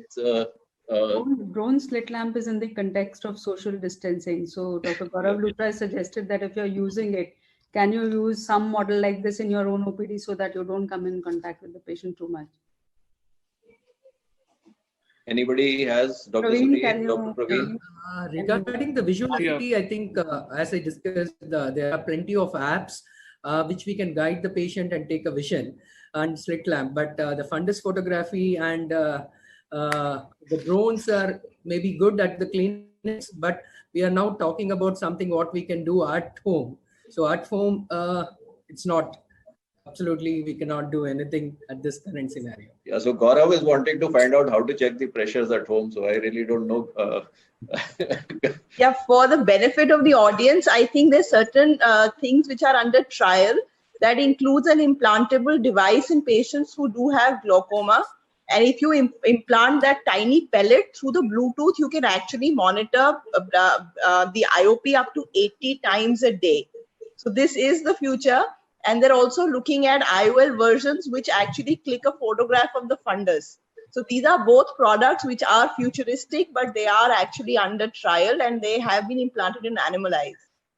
And I think Google is also working on a contact lens by which you can actually keep checking the blood sugars, actually your the glucose level in the tears, and therefore giving. So obviously there are going to, I think Google is working with Arvind for artificial intelligence for fundus and diabetic retinopathy. So there is, they have tied up with Nikon and Google, so they're trying to do that, and ultimately Tele-ophthalmology and AI, as Dr. Garewal was saying, is going to be something very important where maybe they are planning to put up these things in malls and take pictures and do AI and tell people that, okay, you have a diabetic retinopathy or you have something and you need to do a consult. So there's a question for Dr. Praveen which says, if you have done a teleconsult, what is the level of satisfaction? Do you still have to see the patient? From the doctor's perspective, obviously the level of satisfaction is low, but we've been doing a feedback of all the patients that we did a teleconsult for. Every 10th patient, we do a feedback call. And it seems that 95% plus have their queries and their problems resolved. But remember, this is for follow-up patients, not for new patients. So when it comes to a new patient, I would expect that number to drop quite a bit. To follow up on, Go ahead. To follow up on the previous question about being able to measure things in the eye, I don't think we should ever expect tele-ophthalmology, at least not in the near future, to substitute what we can do in the clinic, at least at this point of time. Maybe in the future, yes, but at least for the next several years, being able to measure IOP or other parameters remotely, I think is going to be a very cost-intensive kind of module. If you want to do something like that, then there should be some sort of local system where you have a tie-up with a local practice that the patient can go and get his measurements done and then send those reports to you. That probably is more viable in the short term. About imaging devices, there are several imaging devices that are not for tele-ophthalmology, but are available to take pictures using macro lenses. You can find on Amazon and you can find on Flipkart as well. You can actually try a few of those. Some of them give very good images, but then again, how does the patient get their hands on that is going to be a question. So actually, when you're looking at vision assessment, there is a company in the US which is trying to ship out these vision testing equipments which can be attached onto your iPhone or your Android phone. And you can actually check the vision and it will be so cheap, around $200, $300 or something like that. So you can get it at your home and you can do the self-testing. So let's see, because there are a lot of companies that are working on this particular thing. This is actually the largest optical chain in US that's trying to do that. Dr. Rajshekhar, a question for you. How do you think the people are saying something about AIOS helping them, etc., get payment gateways, etc.? So, how do you think societies can actually help in getting?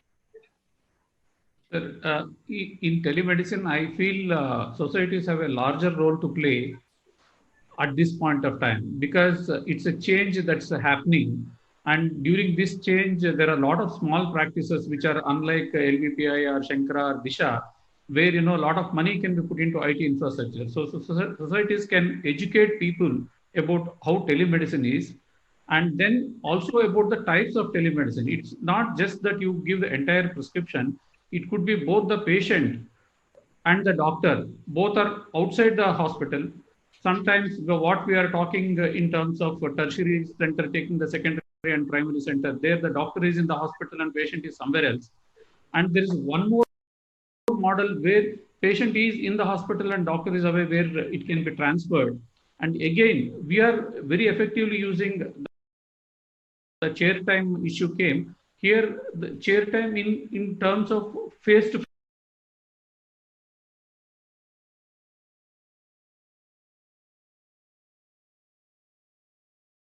face chair time, you can much reduce it. After the patient gets registered within the hospital itself, we are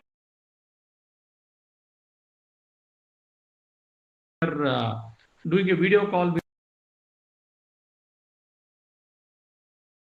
the doctor so that he can take the entire history, that 3 to 5 minutes of history taking, and all that can happen in a through a video call, and patient can enter the clinic into the consultation chamber only for a slit lamp examination, and further examinations can happen outside. This may be relevant during COVID time, but extending it will reduce the actual doctor's chair time.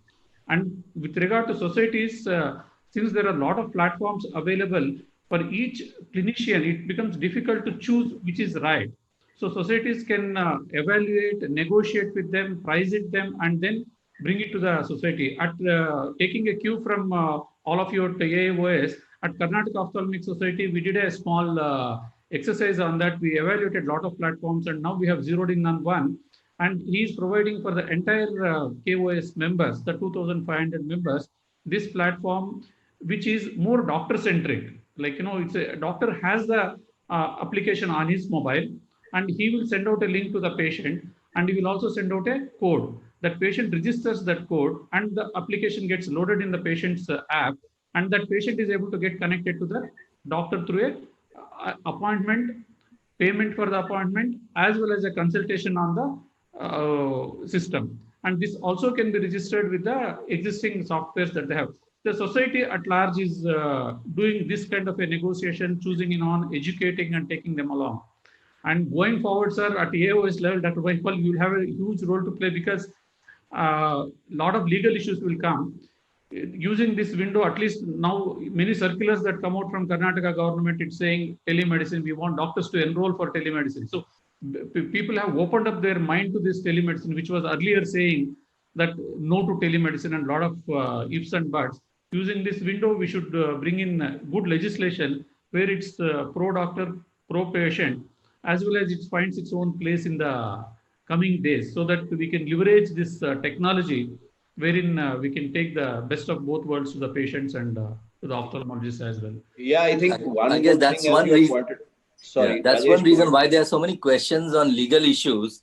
That what are the legal implications? And people have given example, like if you have a red eye and if you by mistake you thought of it as a conjunctivitis and it came out to be a uveitis, and then whether there will be legal implications or not. So there are many questions giving various examples like that. So what is your opinion on that? See, for this, Dr. Mahipal's initial presentation was excellent. Yeah. So there is a limitation there. At the same time, there is an opportunity there. See, if you take a patient, suppose a patient is coming to me and requires for multiple follow-ups. Some patients, if I call them after 2 weeks, they would say, I will come after a week. Medically speaking, I may not need him to come after a week because I don't expect much to happen. But that consultation, I can schedule it on teleconsultations. So some portion of it you can push there. And at the same time, when it is not possible to meet at all, you will have a platform wherein at least you will know whether it is urgent or it can wait. So So now, like Dr. Grewal was saying, Rajshekar, you said The that point- you can yeah. put the consultation again.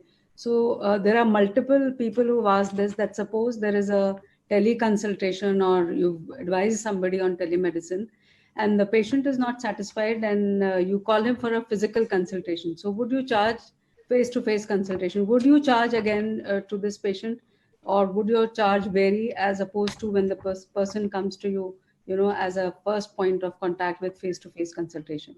so this is a very individualistic question, because if the teleconsultation fee is reasonable and if he is coming for the same condition within a short period of time, generally you may not charge or you may charge very less.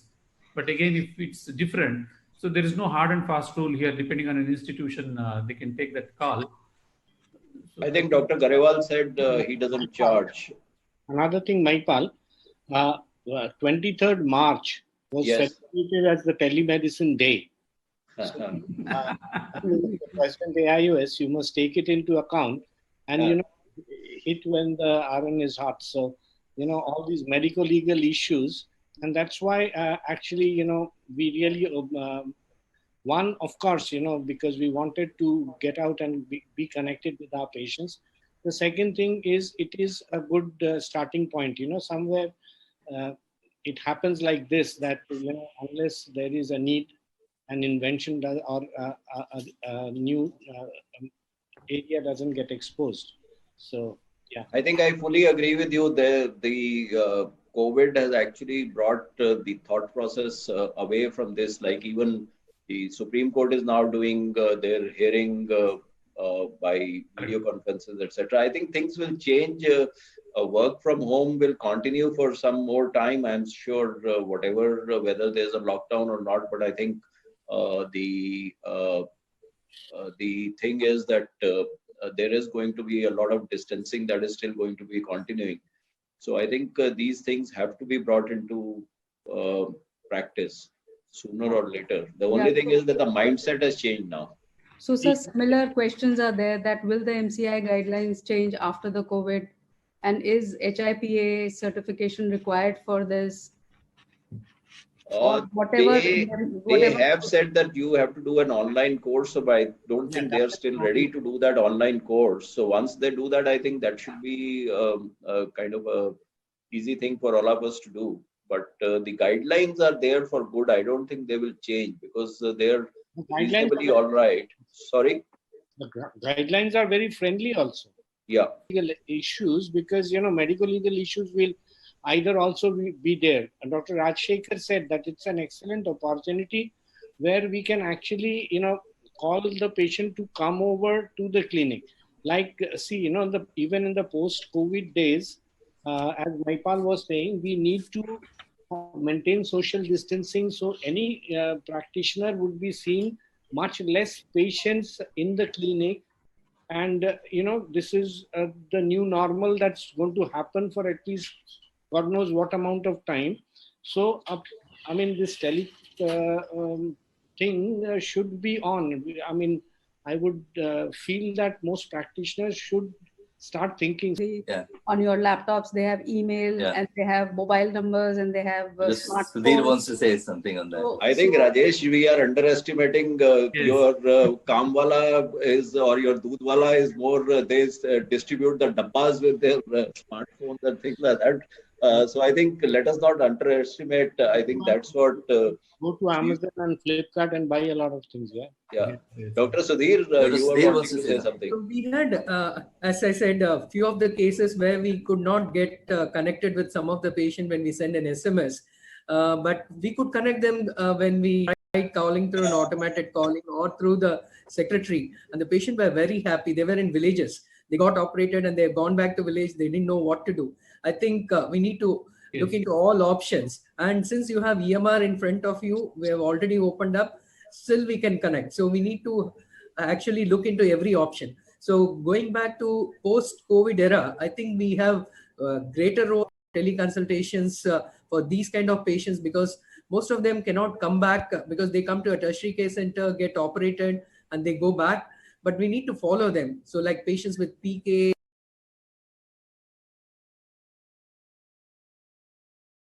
or those with issue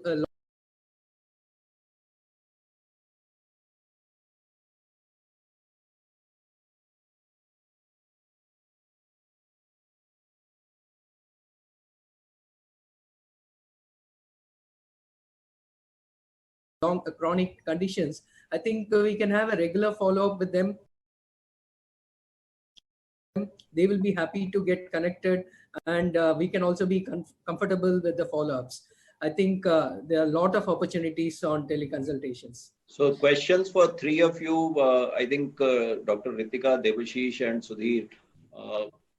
Some commercial names, etc. I think they were discussed from where all normal members, AIOS members can kind of have this commercially available and also on the cloud for Sudhir. So Dr. Ritika, then Devashish, and then Sudhir. Yeah, of course, with Care Clues, that's one provider that we know of.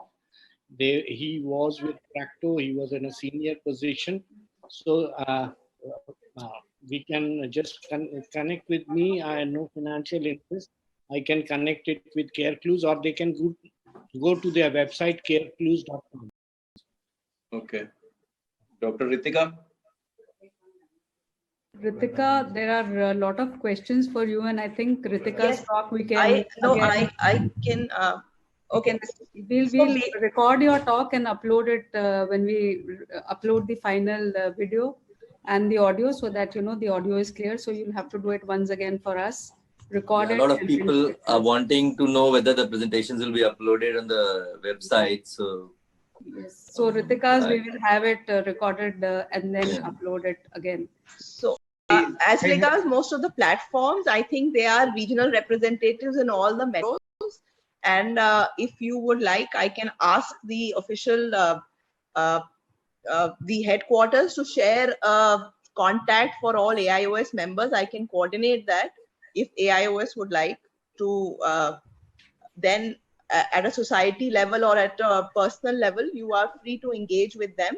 A lot of them are actually open to associating with an organization or a society and offering, at least during the COVID era, no profit services.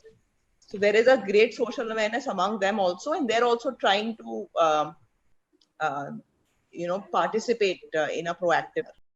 Except for Practo, which is already established, the charges are high. That I think it's better that people connect to personally. All the newer ones are very socially conscious and willing to participate. Okay. Can I say something? So yes. Yeah, Dr. Garewal. Yeah, there was mentioned earlier about what the role the societies can play in a situation like this. I think this is a situation where Dr. Mahipal, the AIOS can have a very, very important role, and that will allay my fears to a great extent. You'll have to see what the logistics and legal issues are. If the AIOS can give a platform which will be very, very easy to make and it is available to all the members, I think that will be really excellent at this time, and it will be a long-term solution. I think Dr. Praveen Krishna has to leave, and there is one question which has come up for him. Dr. Praveen, people want to know how much do you spend in all the devices that you were showing and that have been incorporated in the LVPI telemedicine in ophthalmology?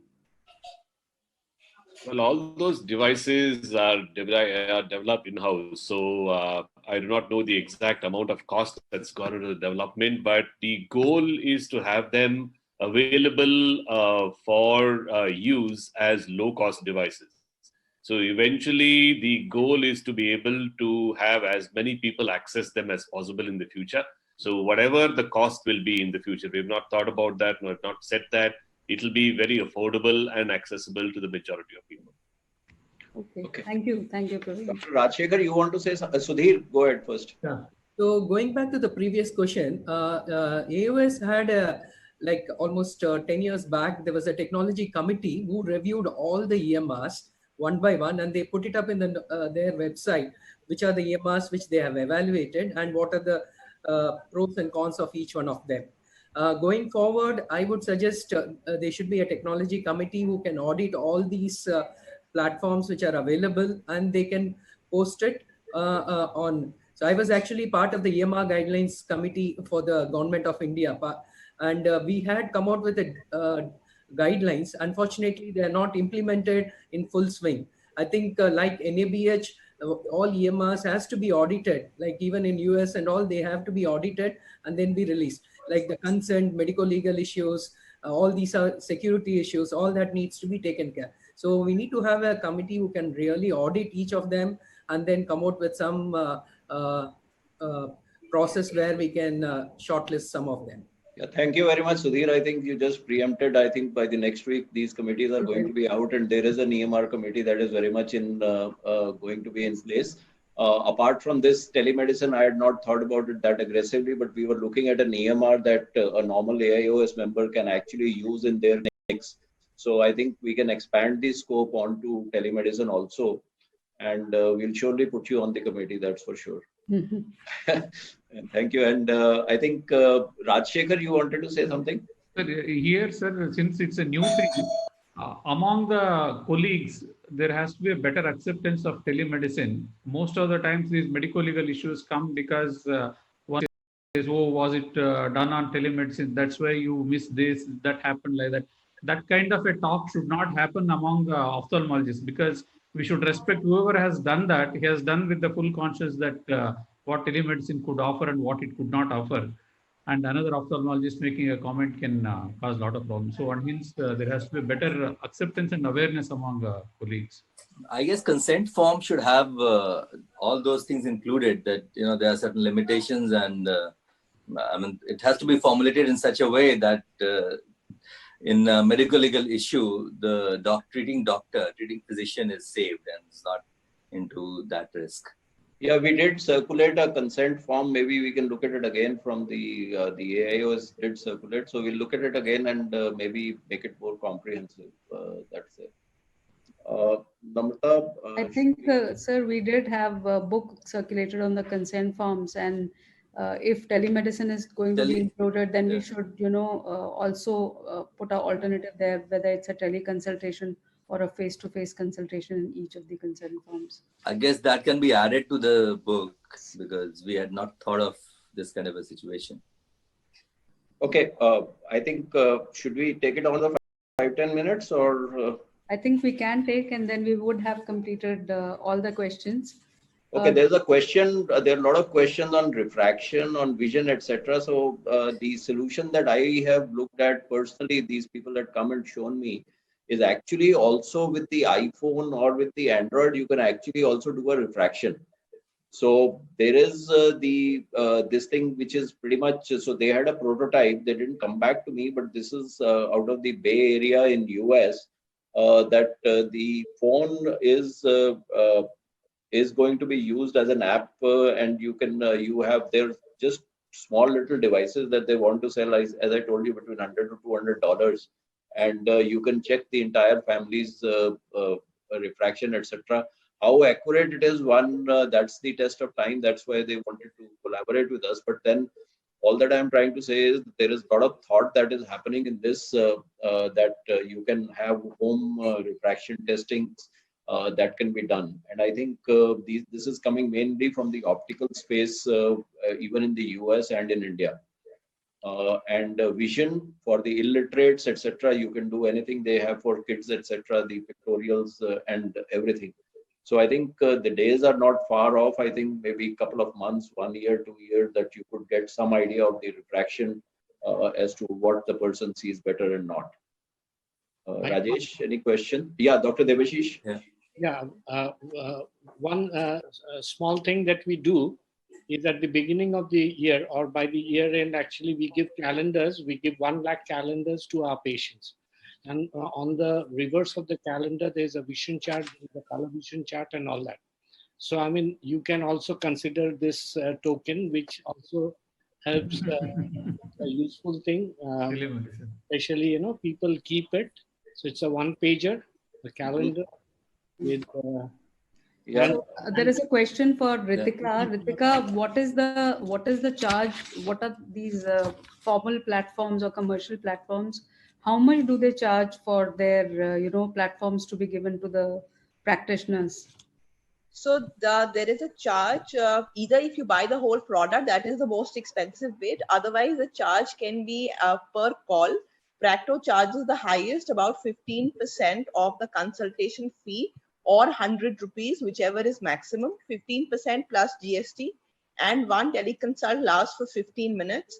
The others are looking at sometimes even not charging in the present era because they've just made the teleconsult module. And there are people who are charging about 2 rupees a minute or a subscription cost per month of about 1,000 if for a particular volume. 1,000 to 2,500 is the subscription cost, and that gives you certain minutes. So that is the range. It's not a very expensive proposition. The only thing is the reason we should be independent, but you do not get so many calls. Arvind has given in writing that they're getting about 30 calls a day. So after the COVID era, for 10 or 15 calls a day, it becomes difficult to build a very intuitive platform for an individual. So though we should try and be reliant, but these, in good faith, these platforms are at a reasonable cost and can be leveraged. Okay, there There's are a one couple of question. questions as Yeah. regards tele-ophthalmology. Can a patient request that he wants to see only top doctors like Dr. Garewal, Dr. Devashish, and PVK and others? So would you want to? Can the patient have a deciding this thing, or the patient has to live with the doctor? Your signature, like it's a good platform for second opinion. It saves your chair time, like Yeah. everything is being worked up. It's like a second opinion kind of a thing where big names come. So, I mean, you can just endorse Dr. Maipal Sachdev. Okay, so the other question is that supposing you have to write a medicine, should you write a generic name, or and if the medicine is not available at a particular pharmacy and the patient wants to get back to you, how does the patient get back to you? Guidelines is clearly written. I mean, the prescription should be in the format that that generic name with a whatever chosen brand name that you want to, the dosage and the times of application, the percentage of that particular generic that has to be put. So there's one question. Yeah, please. Yeah, go ahead, Rajesh. There's one question that how to take consent in WhatsApp consultation. Okay, the thing is that you send this thing. The patient can either put a digital signature, or the patient has a puts that on paper, maybe writes it by hand and signs it and sends back a WhatsApp. Take a picture of that and send it back to you. So that's how the patient will have to do that. So maybe he writes it down with hand and then sends a picture of that. If the patient has a printer, that's fine. So WhatsApp has a legal sanctity, because Dr. Ravindra wants to know what is the problem with WhatsApp apart from the fact that the server is in Singapore. So that's for the business WhatsApp, Dr. Sudhir, you can say, but otherwise it has a legal sanctity. There have been cases that have been filed by people based on what has been written on WhatsApp, and the patient has, it is not as regards the consumer protection, but these are other cases, and there has been a criminal liability that has been fixed on what the person has written on WhatsApp. So that stands in the court of law. So that's not something that it does not have a validity, because the number of the person who has sent it will come. Even the person has his DP, that will also come, and you take a picture and you can put that as evidence in court. There are a couple of questions to Dr. Devashish. Yeah. That if the platform sells away your data of your patients, then what? No. I mean, obviously, when you get into an agreement, it will be a properly formatted agreement. And of course, I think it is better, as Ritika said, to go with the, there are a lot of startups. So like the one we are trying to work with, Care Clues. So they are small groups and they are good. I mean, they're reliable, they're close. I mean, these are the people we should be working on. It's not very... I mean, what I'm trying to say is a practitioner, cannot afford so many things. It's just that something can be added to your website and it actually connects and does the transactional bit. So that is what you need to. Do you suggest a proper contract for that? Oh, there has to be. Obviously, there has to be an MOU with everything. So that is usual. I mean, yes. There is basically a group of ophthalmologists out of Punjab who are wanting to do this, and they have approached us with their product. I think there'll be people who will be coming up, but I think the EMR committee from AIOs will look into this, and we should come out with a recommendation. Dr. Ritika wants to say something. Yeah, I just wanted to add that since last year, now if somebody has, you can prove that somebody has stolen your data, it is a jailable offense. So it is now under the pursuit of law. So if you prove it, you can take suitable action. The second thing regarding consent is that even if you don't have a consent form, during your verbal or video conversation, you can read out the consent and the patient can say yes. And that recording can also serve you as a significant significant marker of the consent of the patient. That particularly helps in illiterate patients because it is very difficult to give them a form and then expected to fill it back. So actually what Dr. Ritika is saying, we did have an incidence of one of the consultants taking away data as regards patient database, etc., from center of a site, and obviously we didn't go and file a criminal complaint, but the services were terminated immediately. So this is a legal offense that the privileged data that is there, the data is privileged of the center or the company or of the institution, and nobody can actually go and take away that data. So that's actually a cognizable offense now. Yeah, Dr. Sudhir. Yeah, just to add on, most of the small companies, when they charge 1,000 rupees, they're all banking on data. So what they generally do is they use an anonymized data, and which will be sold to the different companies. So that is because when they sell anonymized data, we do not know from where it has come, who is the patient, and all that. So that is still going to be one of the big money earning for these companies, why they charge very less. So we need to be. So you are right. Even Facebook was they had a suit on them, and they had to kind of settle. And all these big companies were actually selling data, and that is exactly the problem that one has to actually deal with. Dr. Namrata, Rajesh, any questions else? There are lots of them. I haven't gone through the entire list. Any other questions you think? There's one question that commercial application like Practo do not take consent specific to a doctor or clinic. Anything?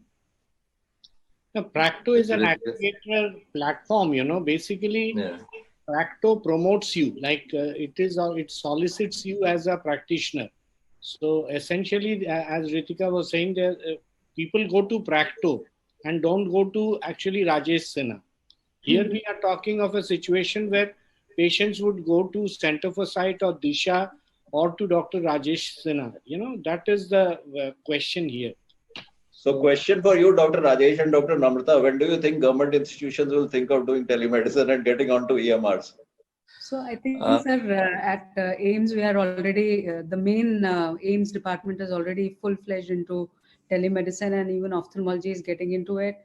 And I think most of it, quite a lot of it depends on the EMR thing. So that is still in the mid phase and is not completely developed for RP Center. I think we would be getting into it soon. And as far as our personal patients are concerned, we are doing WhatsApp. We are giving WhatsApp consultation based on WhatsApp photographs. So that way, a little bit of tele-ophthalmology we are doing. Is it a precursor to something, Rajesh?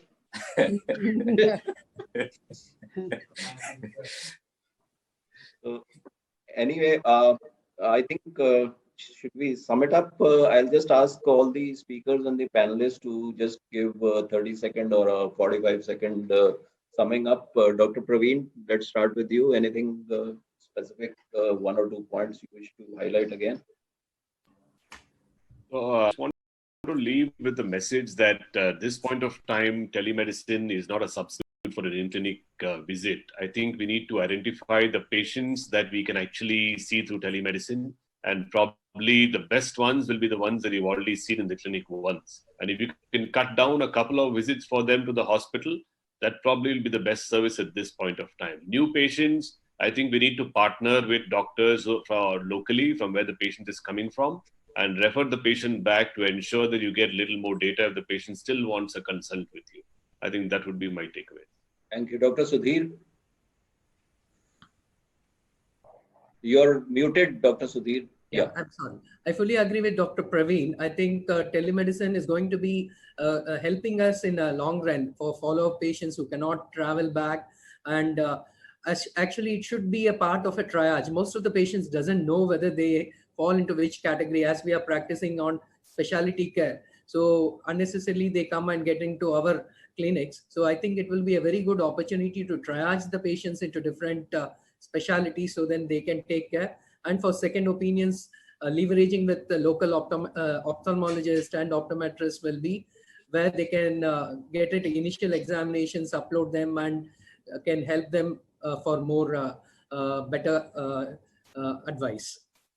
Okay, Dr. Devashish. Yeah, I would see more advantages. It's not that it's a COVID situation which is actually forcing us to go into telemedicine. Of course, it is stimulating us, and I would see its benefit in going to the outreach, in also putting us in a platform of strength, where basically maybe because as Dr. Grewal said that the Google and the Amazons might be coming, so it is like it is whose patient first? Is it Center for Sight or Disha's patient, or is it Amazon's patient that will get operated in Center for Sight or Disha? So that's another area. The third area, I would say that, the retina consultants always keep complaining, or the cornea doctors, like 80% or 90% of our patients are follow-up patients, and they don't get new patients, so they can actually, it has the leverage of their free time or their, convenient time to be accommodated, and more follow-ups can be more efficient and more planned by telemedicine. I think that is another opportunity that I see. So, and second opinions, as I was talking of endorsements of Mahipal Sachdev having seen, whereas, you just sign it like kind of. Yeah. Thank you. Dr. Rajshekhar. Most of us are doing some form of telemedicine as of now. But here, we are getting it the legal sanctity, and I see a lot of role for the societies, both AIOs and the state societies, to work closely to get a legal framework right, so that nobody gets into any trouble. But there is good scope, and there's a way forward. So we can use it because it's a leveraging of what we are doing is leveraging technology for the benefit of patient as well as the doctor. And I think you being in Bangalore, that's the Silicon City of India. Yes, that's sir. going to play a major role, right? A lot of players are from this place, sir. Even the Tracto is from this place. But we should focus here on doctor centric, like Dr. Devashish was saying. Many of these players come as pro doctor, but they will be taking away your data and they will be selling it somewhere else. And hence, we need to choose a platform which is doctor centric with good legal framework, so that it's protected. Okay, Dr. Ritika. Yeah, my recommendation would be that though we are doing it for a social cause, there are a lot of legal implications, and to refrain from doing things like WhatsApp consultation and try and, because there is a framework, stick to the framework.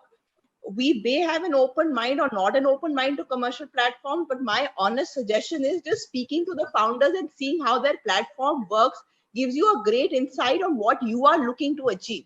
So you may not adopt their platform, but please do take a demo, so that you know what your end objective is and how good you can get at it. And that would be my sincere advice, to take a demo and build it yourself if you want, or just ride on an existing platform. Dr. Garewal. Unmute, please, Dr. Garewal. This is something which finally everyone of us finally will have in some or other forms. But I again say that each one of us has to define what the objective is and what we are going to get out of the telemedicine. Second is that data security is very, very, very important, and make sure that your data is secure and make sure that you are legally compliant in whatever you do. Okay, Rajesh.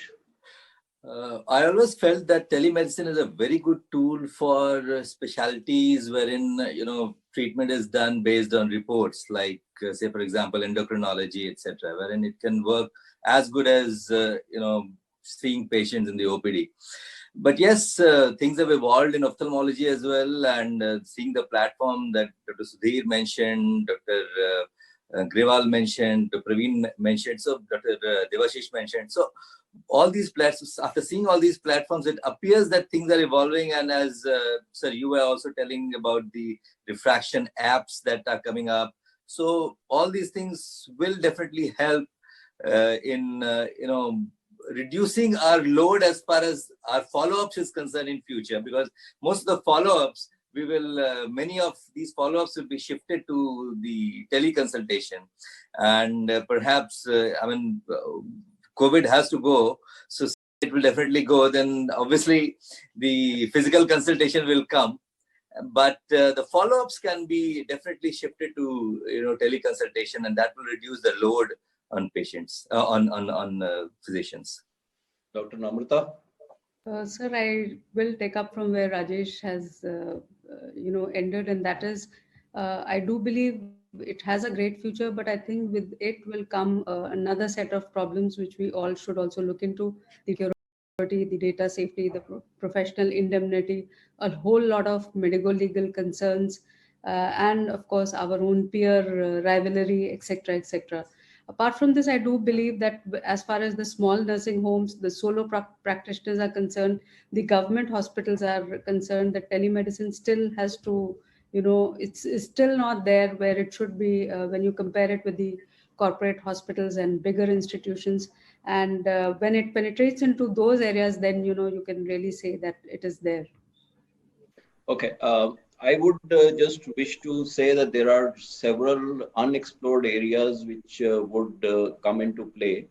And one thing which we haven't discussed, I think tele-ophthalmology might become the standards for conferences in future, or doing. But the other thing that what Dr. Devashish was doing was that group consults, etc., could come in a bigger way as to difficult problems being sorted out by having 5-6 experts do a telemedicine or a tele-ophthalmology con call and share the data and come out to the best patient practices. This happens pretty often in oncology, where you have different specialists coming together and doing a meeting to take forward a multi-speciality kind of an approach. The other thing is, I think, which is being taken care of by Arvind, etc., that this could also help in a lot of remote areas where you could have vision assistants, even LVP, where you can have vision assistants, etc., make a funnel for the hospitals to get in patients who need intervention or surgeries, and otherwise just take care of normal day-to-day problems without the patient having to travel long distances to come to maybe 50 miles or 30 miles. So typically when you're looking at a cancer patient, the typical travel distance is about 300 to 400 kilometers that a cancer patient travels. But in ophthalmology, the travel distance is about 15 to 20 kilometers. They don't want to travel more than that. So that is something which is important, that this may change the way the periphery or the people who are in villages, etc., are going to be handled in future. So I think all in all, I think there is a spotlight on tele-ophthalmology just now, or telemedicine, and it's good that the government has acted, or the MCI has acted very, very proactively in this particular sphere by issuing guidelines, because otherwise it was a gray area with some high court judgments which were very much against and which had prohibited any use of any audio video device for giving consults to patients. So I think I wish to thank all the panelists, all the speakers, and all those members of AIOS who came and joined in, and I think they benefited from it. And please do keep us posted as to what exactly you want in future. I think, Dr. Namrata, you have 1 or 2 more webinars planned, which you could kind of tell the people as to what exactly we are planning. So on 14th of April, we have a webinar planned on, whatever the decision of the government is as to how to go about it in different states. I'm sure if it's a staggered lockdown, then it is going to be different for different states. So how to come back, and after the COVID, we have a webinar planned on 14th. Then there are webinars which are planned on dry eye and glaucoma, and because we have to break from the Corona times as well. So the information for that would be there on the website as well as in your emails. We would like to thank all the speakers and particularly the President AIOS, Dr. Mahipal Sachdev, for envisioning these activities that we do and for making them happen with positive conclusions and logical answers. And we would also like to thank for this particular webinar Johnson & Johnson, who's always come up without any frills, commercial frills attached to it, and who helped us in this educational activity, particularly Mr. Jaswinder. I think he's there on the panel if Mr. Jaswinder can come, and Mr. Gaurav, who is the person who makes these webinars happen logistically, who's the vendor for these webinars. Thank you, Johnson & Johnson, and thank you everybody for being with us today, all the speakers as well as the people who watched the webinar. And finally, I'll say stay home, stay safe, and stay healthy. All the very best to all of you. Thank you. And keep watching the webinars in the period of lockdown. Okay. Thank you. Thank you. Thank you. Bye. Thank you.